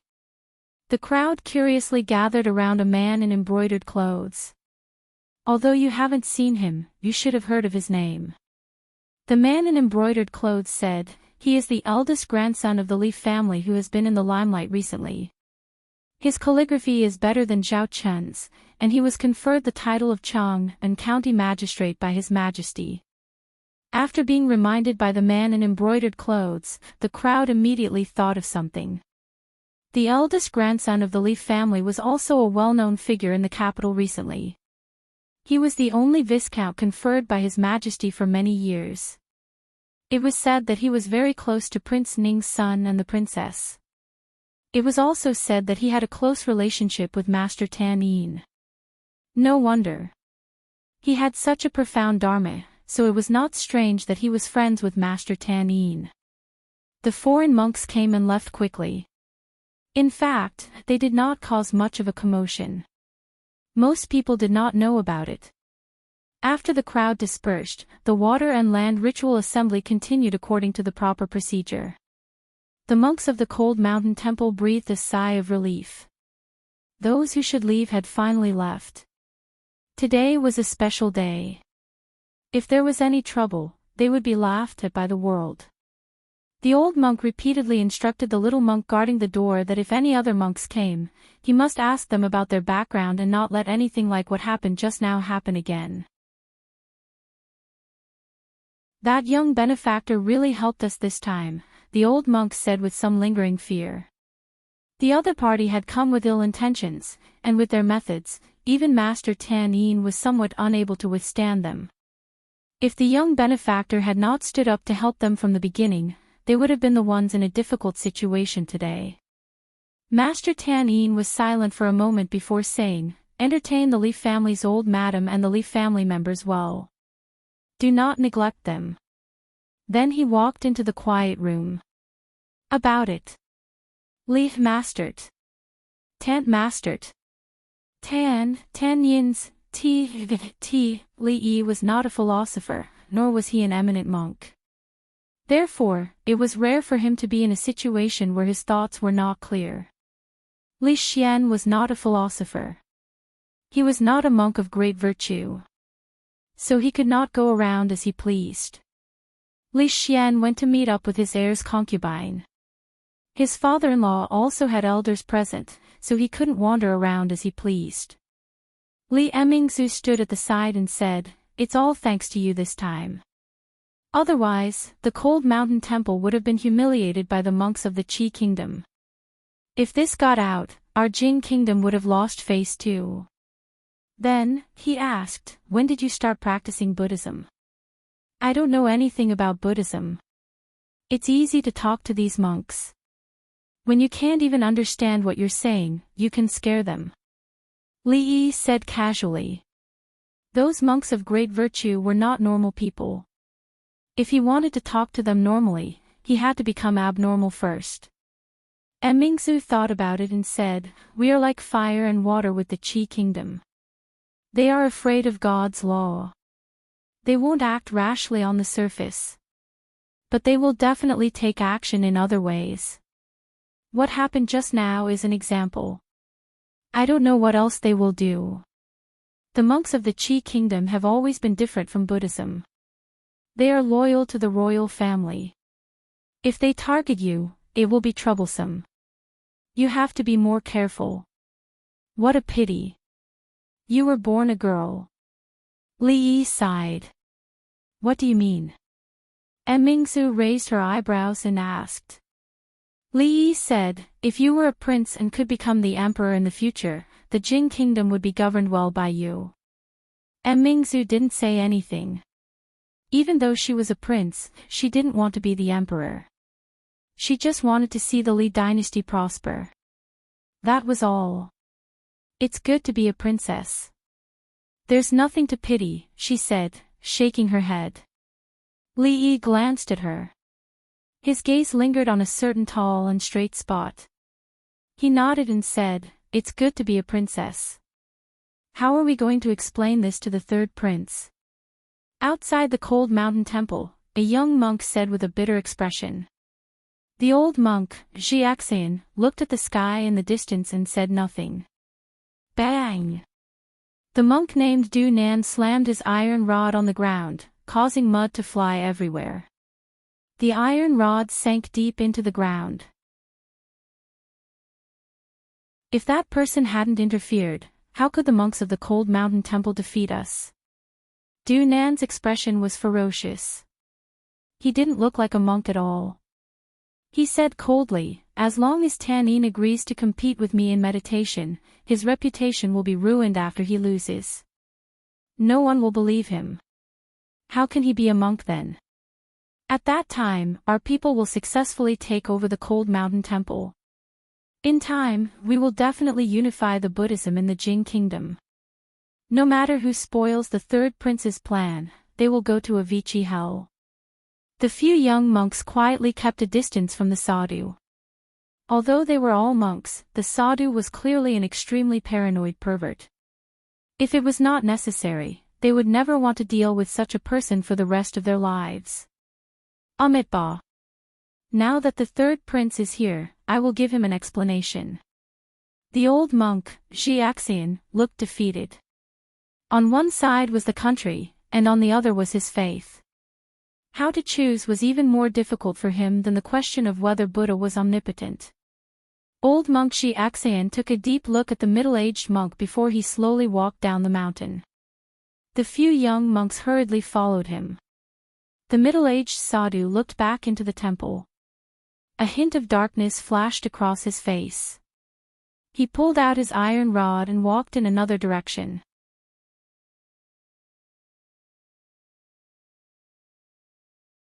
Chapter 368. Once a person has obtained great material satisfaction, they will turn to pursue other things in order to achieve spiritual satisfaction. The nobles in the capital city were at the top of the society. They did not need to worry about food and clothing, so they would worry about other things. They worried about the past life, the present life, and the next life. Therefore, they came here on the first day of the Water and Land Dharma Assembly in the cold mountain temple to listen to the preaching of the eminent monks. They hoped to release the sufferings of the past and avoid falling into the hungry ghost realm or the hell realm in their next life, so that they could be reincarnated into a good family. Old Madam was worried about when she could hold a great-grandson in her arms, so she dragged Ru-Yi to various temples. After listening to the Avatamsaka Sutra and the Surangama Sutra, after listening to the Surangama Sutra and the Diamond Sutra, only Ru-Yi's temperament could calm down. Second Miss Liu had long left the organization. She found Li Yi and Xiao Huan and drank tea in a quiet meditation room in the backyard. The little monk of the cold mountain temple was very polite to Li Yi. He just wanted to find a quiet place to rest, so the little monk brought them here. The surroundings were so quiet that they could not hear the noise outside at all. The tea was also good tea. It was fragrant and had a lingering aftertaste. In addition to the excellent attitude, he also received a gift from the cold mountain temple. A wooden tablet the size of half a palm emerged from his chest. The wooden tablet was purple and slightly heavy in his hand. There were several blooming lotus flowers carved on the front, emitting a faint fragrance. It looked like sandalwood. Sandalwood was precious, but such a small piece could not be sold for much money. The old monk was too stingy, and the cold mountain temple was not particular either. They gave them scriptures and helped them to repel the enemy, but they only gave them such a small wooden tablet. It was not sincere. If the little monk did not say that this wooden tablet could be used in any temple in the Jing kingdom, he would have thrown it to Shawnee to play with. The sun was shining brightly outside, and the tea in the meditation room was strong. Mississippi Liu was also quiet, which was rare. She quietly sat opposite Li Yi and drank tea. The extremely friendly attitude of the monks made her a little embarrassed to ask them to compare martial arts. Xiao Huan was bragging about Li Yi's great feats. With just a few words, she had rendered the foreign monk who had come to cause trouble speechless. Lu Rui looked up. It was no wonder she had heard quite a number of people discussing Chang'an County on her way here. She had not realized it back then, and only now did she realize who they were talking about. To Li Yi, there wasn't much to see in the Water and Land Spell Assembly. If he hadn't been dragged out by Li Xian in the morning, he would have been comfortably basking in the sun at home. This spell assembly would last for a full 7 days. From the looks of it, the old mistress didn't seem to have any intention of going back in the near future. Li Yi decided to go back with Xiao Huan and the others first. He would take advantage of these few days to prepare for his lessons. He would compress all the content he had to say in a few days and let them digest it slowly. In this way, he would have enough time to deal with the affairs of Qing and Prefecture and have a perfect honeymoon. The tea in Cold Mountain Temple was good. Before he left, he asked the little monk to pack 2 caddies of tea. Seeing the pained look on his face, he had a deeper understanding of Cold Mountain Temple's stinginess. The little monk wanted to cry but had no tears as he watched Li Yi leave. If not for the abbot's instructions, such tea would not be used to entertain guests. It should be known that a few days ago, even the Prime Minister couldn't get 1 caddy of tea to taste. That was 2 caddies. Just now, the foreign monk came to make trouble and wanted to discuss Zen with Master Tanin. It's such a pity that you didn't see the scene. What? There was such a thing. Of course. That old monk asked Master Tanin what is Buddha. Guess what Master Tanin said? Master Tanin didn't say anything. He just... What a good way to demonstrate Buddhism invisibly. I'm afraid ordinary people like us can't reach Master Tanin's realm in our lifetime. Not to mention Master Tanin, I'll be very satisfied if I can reach the realm of the son of Chang and County in my lifetime. What son of Chang and County? The discussion of Zen just now was very exciting. Not only did everyone see what it meant to demonstrate Buddhist principles invisibly, but they also witnessed a young man defeating a Buddhist master with just a few words. As they chatted, they soon had new topics to talk about. Even, who am I, can Buddha create a stone that he can't lift himself, became the most discussed questions among them. The popularity of His Majesty's title of nobility had not died down yet. The 4 words, son of Chang and County, appeared frequently in their ears. Now, there was another wave of enthusiasm on the original basis. The king of Shu and a few young talents stood under a plum tree. He smiled and said, this son of Chang and County is also an extraordinary person. If there's a chance, I must get to know him. A young man standing behind the king of Shu hesitated for a moment and said, Your Highness, actually, you've met the son of Chang and County just now. Chen Liqing found it hard to describe his current feelings. It had only been a few days. How did he become the son of Chang and County? Wasn't he supposed to be a talent with no background in Qing and Prefecture? Even Duke Chen's mansion was quite afraid of him. When the young master of the mansion was bullied, they didn't even come to question him. Instead, they strictly ordered everyone not to have any conflicts with the Li family. Oh. The king of Shu looked at him and a trace of doubt appeared on his face. He asked, I saw him just now. When? Chen Liqing had also successfully hooked up with the king of Shu in recent days. Hearing this, he didn't dare to be negligent. He immediately replied, the person standing beside the crown prince of King Ning, Li Xian, is the son of Chang and County, Li Yi. So it's him. The king of Shu narrowed his eyes. He had long heard that the son of Chang and County had a close relationship with Li Xian. However, he didn't expect that the person just now was the son of Chang and County that his father, the emperor, had made an exception to confer. Others didn't know the details of this son of Chang and County. They just thought that he was lucky to be favored by the emperor. However, as a prince, he knew some secrets about him. Every single thing that he had done could be said to be earth-shattering, especially the heavenly punishment. Although he did not know what it was, he knew that it was the heavenly punishment that had played a role in their victory in the war against the Qi kingdom.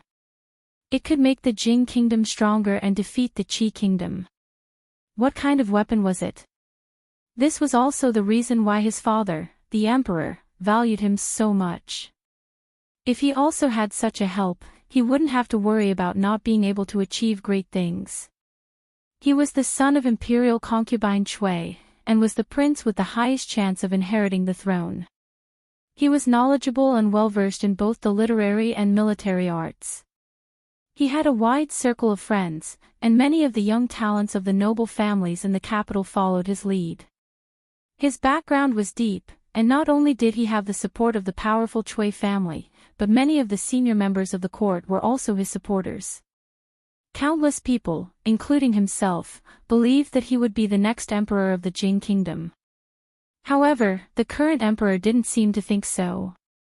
The crown prince hadn't been appointed yet and the eastern palace was empty. As time went by, he became more and more uneasy. He wanted to control more resources so that after his father passed away, no one could stop him from ascending the throne. He had never doubted his father's judgment. The fact that the emperor valued the son of Chang and counties so much meant that there must be something that the emperor valued. Similarly, he also valued it. He was the dignified king of Shu, the next monarch of the Jing kingdom. As for Li Xian, he was just a crown prince. Smart people should be able to distinguish which one was more important.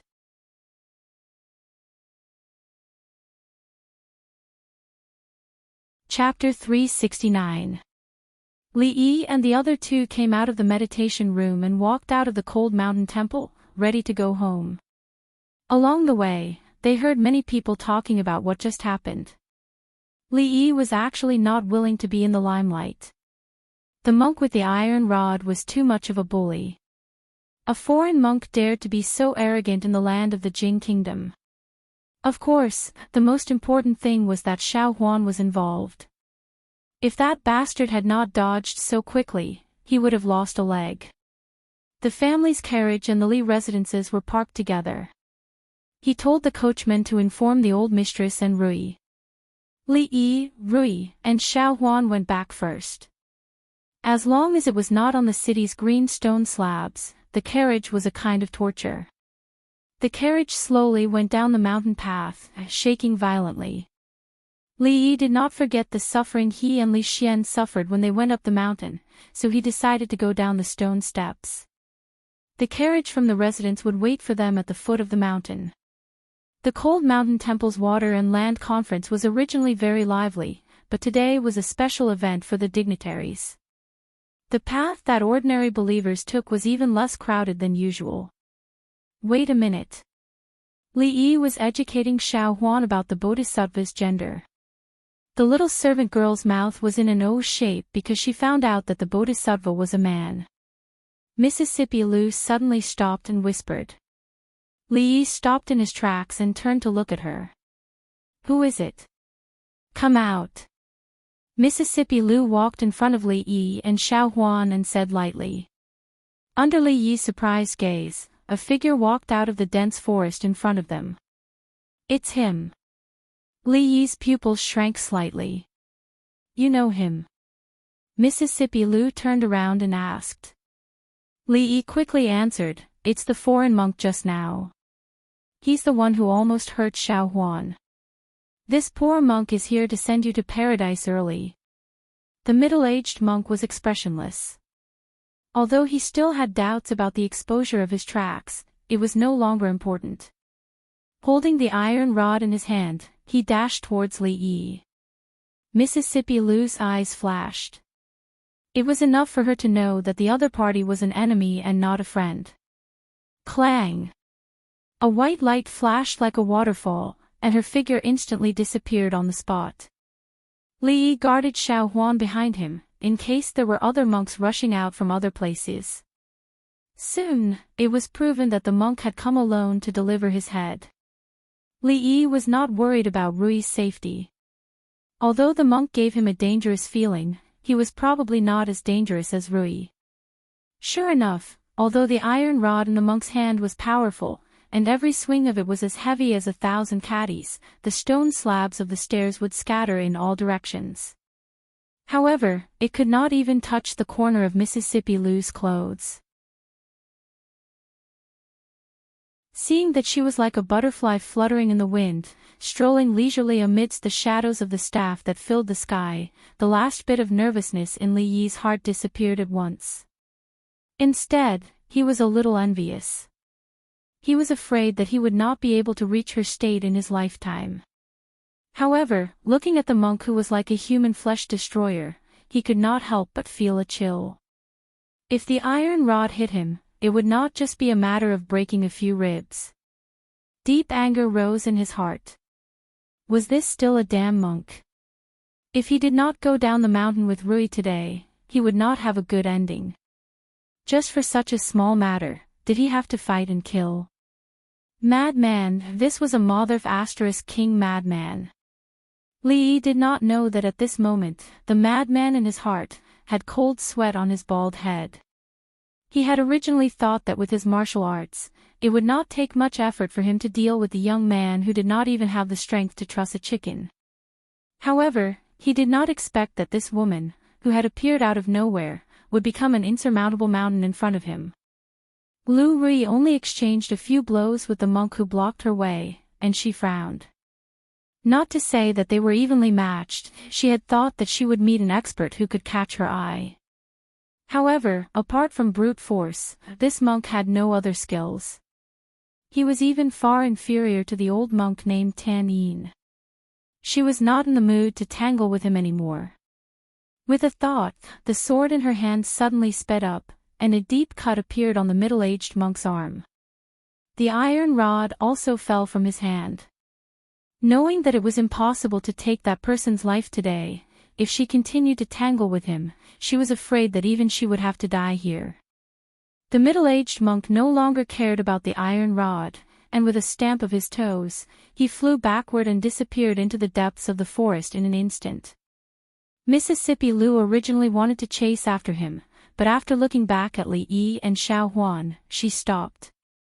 Damn crazy monk. Encountering a crazy monk, Li Yi's face was slightly gloomy. After going down the mountain, he did not go home first, but directly went to the county government. The capital magistrate had just been banished, and the new capital magistrate had not yet taken office. All the affairs of the county government, big or small, were personally handled by the county magistrate. The current Li Yi was not the same as before. He would not sit on the bench in the county government. As long as it was related to nobility, it would be a big deal. The county magistrate patted his chest and said that he would definitely increase the efforts to thoroughly investigate this matter. The portraits of the monks from the Qi kingdom were also drawn by Li Yi. As long as they submitted them to the Ministry of Justice, they would issue a wanted notice. Within the capital and the surrounding counties, there would no longer be a place for those monks to hide.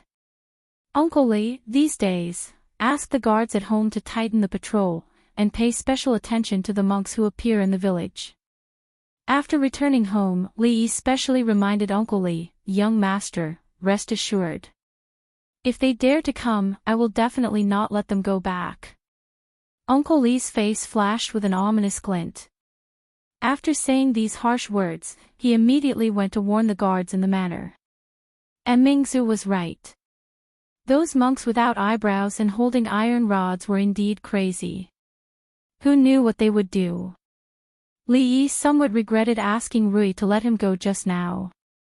This kind of person who hid in the dark and did not know when he would stab you with a knife was the best way to solve the problem once and for all. At this moment, on an official road outside the capital, a horse carriage was speeding at high speed. I have said that I will give the third prince an explanation for this matter. Why did you act on your own? Old monk Shi Axian looked at the pale-faced middle-aged monk and said with a frown. At this moment, the middle-aged monk's face was as pale as a piece of paper. His forehead was covered with beads of sweat. The wound on his right arm was wrapped with a white cloth, and blood was continuously seeping out.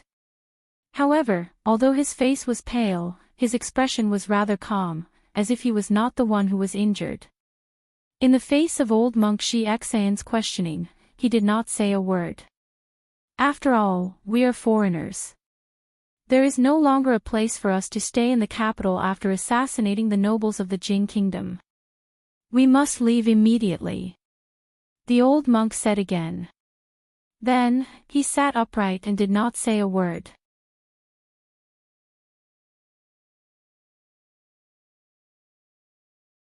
Chapter 370. Hey, the guard from the Viscount's residence actually came to my house just now. He said that we should pay more attention to strangers around the manor, especially monks. I wonder what's going on. What happened to the monks? Did they offend Lord Jew? In the manor where the Viscount's residence was located, a few villagers squatted on the ground and chatted. He also came to my house, he also came to my house. Another person nodded vigorously and said, the guard from the Viscount's residence said that if anything goes wrong, we should report it to the Viscount's residence in time. If we can provide useful information to Lord Jew, there will be a monetary reward. Someone immediately took over the conversation and said, I came back from the city today. There are notices everywhere in the city for the arrest of a few monks. It might have something to do with this matter. But then again, if any monks really appear in the manor, we have to quickly report to Lord Jew. A monetary reward, how long will it take to earn? A monetary reward was undoubtedly a huge sum of money for these farmers who lived on the land with their backs to the sky. Under the stimulation of the monetary reward, the word monk had become a sensitive point for them. Any bald person would have nowhere to hide under the noses of these farmers. For Li Yi, his home was undoubtedly the safest place in the entire capital. Even the palace could not compare to it. With Rui and Rui personally guarding him, as long as it was not a group of 100 monks with high martial arts skills who came to hunt him down, there was no need to worry about his safety. Moreover, the arrest warrant for those monks had been posted all over the capital. If that monk had a slightly normal IQ, he would have long hidden far away. Li Yi soon stopped thinking about the crazy monk. For the past few days, he had been compiling textbooks at home. First Grade Mathematics, Volume 1. The princesses and princes still had some foundation in mathematics. After understanding and getting used to the usage of Arabic numerals, they could barely skip kindergarten and reach the level of first grade. There were many sets of textbooks that could be used, but none of them could be used directly. Therefore, Li Yi still needed to start from the beginning. He had to recompile the things in the original textbooks in a way that was acceptable to the current people. This included understanding Arabic numerals, comparison of numbers, addition and subtraction within 100, addition and subtraction, and so on. These were all new concepts for the little prince and princess, and it would take them a while to digest. This textbook, which he had added and deleted several times, could be used as an introductory mathematics book for young children. Perhaps in a few years, when the young children of the Jing Kingdom memorized the rules for disciples, and saw a bunch of strange symbols in the book, they would curse Mr. Li Yi in their hearts. Apart from editing books, he did not neglect his martial arts training. The fact that he had run into a mad monk while he was going up the mountain to pray to Buddha once again proved how dangerous the world he was currently in was. If he did not have the ability to protect himself, he would have to bring Rui or Mississippi Lu with him wherever he went in the future. He practiced the new moves that Mississippi Lu taught him a few more times. When he felt that he had understood most of them, he turned around and realized that Uncle Li had been standing at the door for a long time. Uncle Li, what's the matter? Li Yi wet a towel and asked while wiping his sweat. Uncle Li held a gilded invitation in his hand and said, Young master, the King of Shu just sent an invitation to invite you to a banquet at the King of Shu's mansion in 3 days. The King of Shu. Li Yi's hands paused. Uncle Li nodded and said with a smile, among the princes, the King of Shu is the one who is most likely to inherit the throne. He likes to make friends with young talents and often holds banquets at his mansion to invite many talents. Everyone in the capital knows about him. Although young master has been conferred the title of the county magistrate of Chang, and by his majesty, you have no foundation in the capital. You can take this opportunity to get to know the young talents of other families in the capital. If you can make friends with the King of Shu, it will be even more beneficial. Li Yi frowned slightly. He had only met the King of Shu once. They couldn't even be considered as acquaintances. Why did the King of Shu invite him? Moreover, he didn't forget that the King of Shu had a deep grudge with Li Xian. From the bottom of his heart, Li Yi didn't want to attend the banquet at the King of Shu's mansion. However, the identity of the king of Shu was too embarrassing. If he directly rejected the invitation, he would offend the king too much. It was fine in the short term, but if he really became the emperor in the future, he would have the final say in the huge Jin kingdom. How could he continue to stay in the Jin kingdom? Nowadays, Li Yi had long gotten used to the rules of this world. He would no longer act foolishly without considering the consequences. It was obviously not a wise choice to offend the king of Shu. Even if it wasn't for himself, he had to think about the Li family and the Viscount's mansion. Of course, it was also necessary to talk to Li Xian.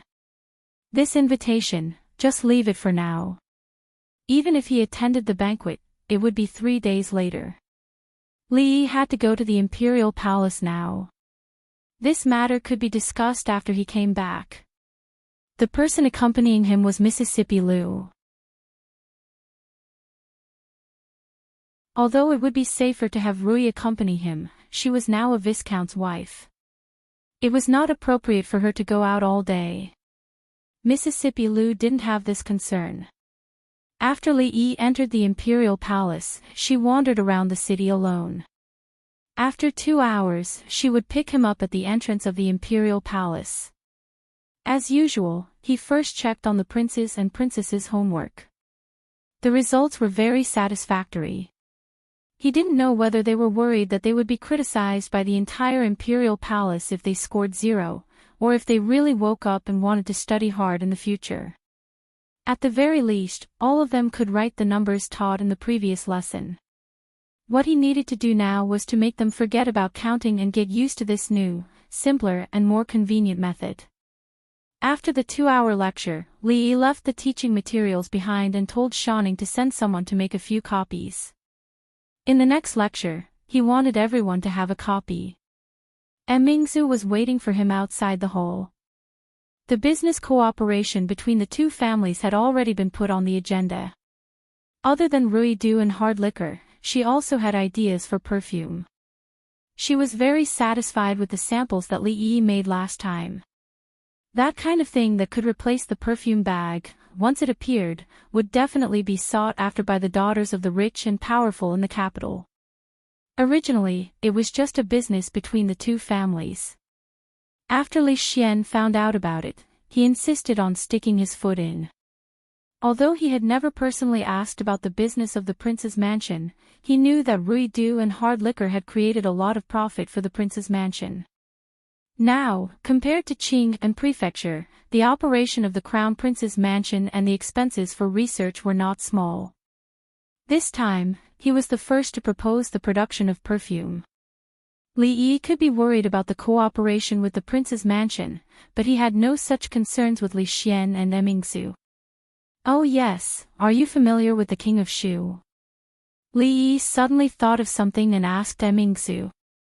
Why are you suddenly asking this? Mingzu turned to look at him. It's nothing much. Today, the king of Shu sent someone to send me an invitation to attend the banquet at the king's mansion in 3 days. Even if he really wanted to attend, he had to find out what kind of person the king of Shu was, his temper, personality, sexual orientation, and so on. Although he had already told him some things about the king of Shu, beauty was in the eye of the beholder, and stupidity was in the eye of the enemy. In view of the grudge between the two of them, he could only believe half of what he said. Mingzu and he were brother and sister and grew up together. It was also a good breakthrough point.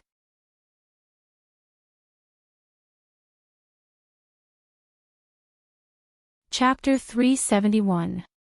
The King of Shu's Invitation. Mingzu hesitated for a moment before saying, Ever since I was young, I haven't had much contact with the King of Shu. However, he has always liked to make friends. Every few days, the King of Shu's mansion will hold a banquet. You are now one of the nobles in the capital city and are of similar age to him. It's normal for you to receive an invitation. No way. You don't know him that well. Li Yi was a little surprised. Although the old emperor had countless concubines and most of the princes and princesses had the same father but different mothers, they were still siblings with the same blood.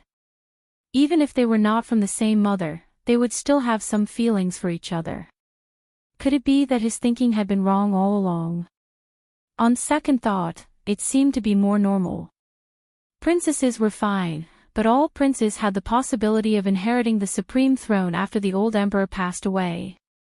However, there was only one throne. In the end, it depended on each family's ability. A good prince who didn't want to become the emperor wasn't a good prince. Princes would be lucky if they didn't fight for the throne. It was not easy to see touching brotherly love. Given Mingzhu's character, it was unlikely that she would have many close brothers and sisters. She and Li Xian had been friends since they were young.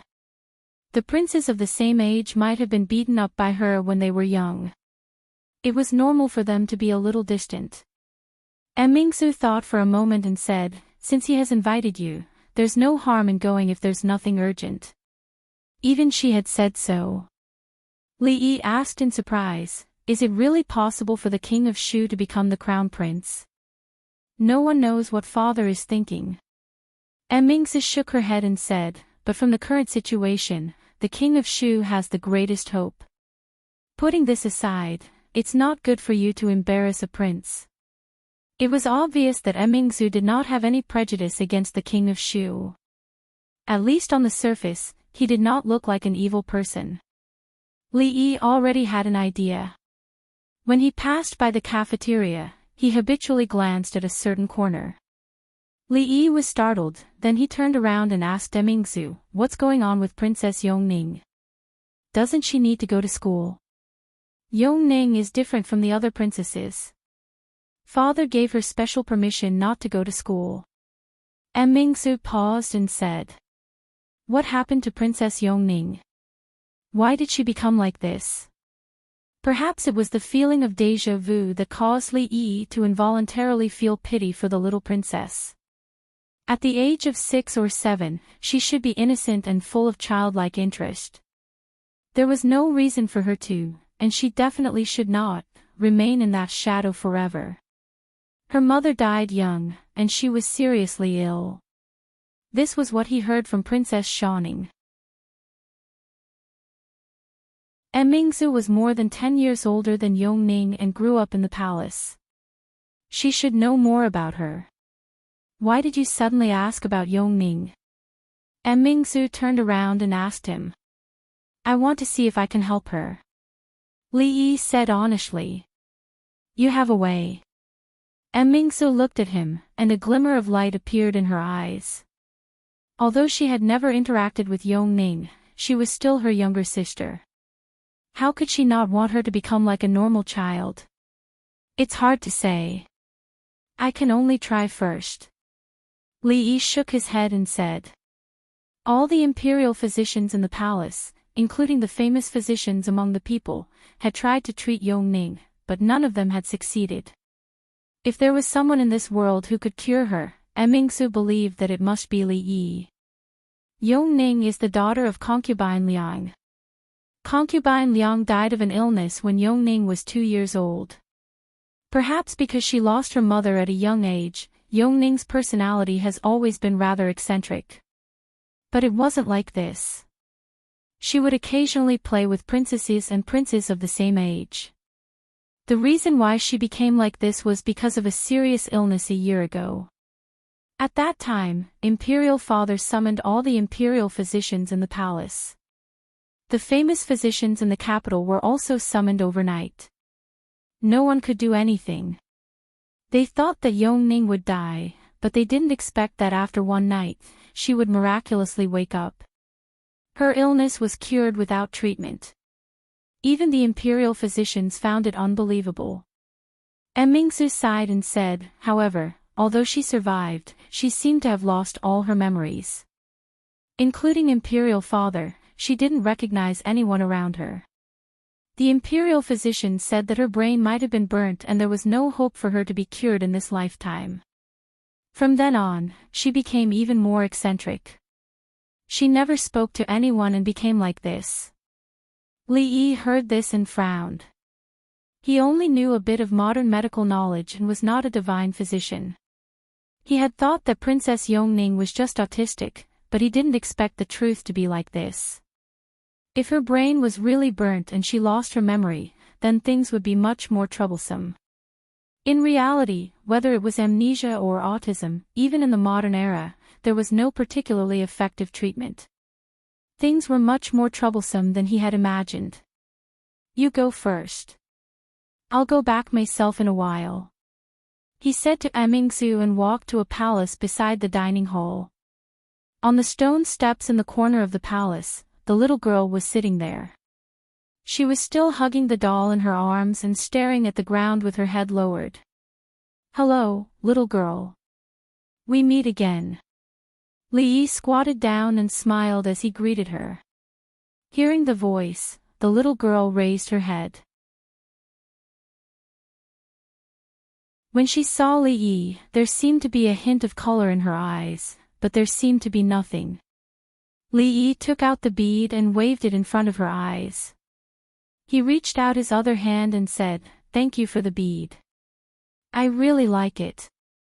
To thank you, how about I treat you to a meal?" Looking at the hand that was stretched out in front of her, the little girl was startled. A trace of hesitation appeared on her face. After a long time, she carefully reached out her hand and placed it in Li Yi's palm. Li Yi let out a long sigh in his heart. He had finally taken the first step. Looking at the two figures holding hands and walking into the dining hall, the manager of the dining hall was about to go crazy. Cucumbers, cucumbers, hide those two cucumbers well. Don't let him see them. Consort Chen specifically asked for them to be put on her face. Kunlun purple melons, Consort Yan's favorite. They were just delivered this morning and are still fresh. We can't waste them. What are you waiting for? Go. And that bowl of soup, hide it, it's too late, it's too late. The manager said anxiously and quickly turned around. In this short period of time, his face had already changed into a brilliant smile. He said, "This lowly official greets Princess Yongning and Lord Ju." No need, no need. Li Yi waved his hand and pointed at the person who was desperately hiding the cucumbers behind his back. He said, "You, come here. It's over." Seeing this scene, the manager of the dining hall's heart was bleeding. These were the last two cucumbers. Consort Chen, this lowly official has let you down. The manager silently mourned for the two cucumbers. Consort Chen's cucumbers were gone, so be it. He couldn't defend this Lord Ju. Of the people who could steal the eldest princess porridge and still stand here, Imperial Consort Chen was one, but that didn't include Consort Chen. Li Yi didn't kill them all. He picked a fresh cucumber, washed it, and broke it in half. He gave the front half to Yongning and nibbled on the rest as he pointed at the person in front of him and said, You, where are you looking? Right, I'm talking to you. Stop hiding, bring that eggplant, Kunlun purple melon over. Even Consort Yan's Kunlun purple melon had been destroyed. The manager of the dining hall's expression became even more bitter. The dining hall was responsible for the meals in the palace. Consorts without any status didn't have the power to order them around, much less foreign officials. Other than the imperial family, the only person who could treat the dining hall as his own kitchen was Li Yi. This was because he was not only the mathematics teacher of the many little princes and princesses, but he was also Princess Shanning's cooking teacher and nutritionist in name. This was what the old emperor had said. As long as he didn't tear down the dining hall, the manager couldn't say anything about what he did here. As for complaining to the emperor that this Lord Ju was arrogant and despotic, provoking the resentment of the people of the dining hall, and using public property for his own personal use. Not only did he steal Consort Chen's cucumber, he even stole Consort Yan's purple melon. This kind of behavior was simply not tolerated by the law and would anger both men and gods. The manager really didn't dare. According to Eunuch Wei, the emperor had personally invited this Lord Jew to a meal a few days ago. It was just him and the emperor.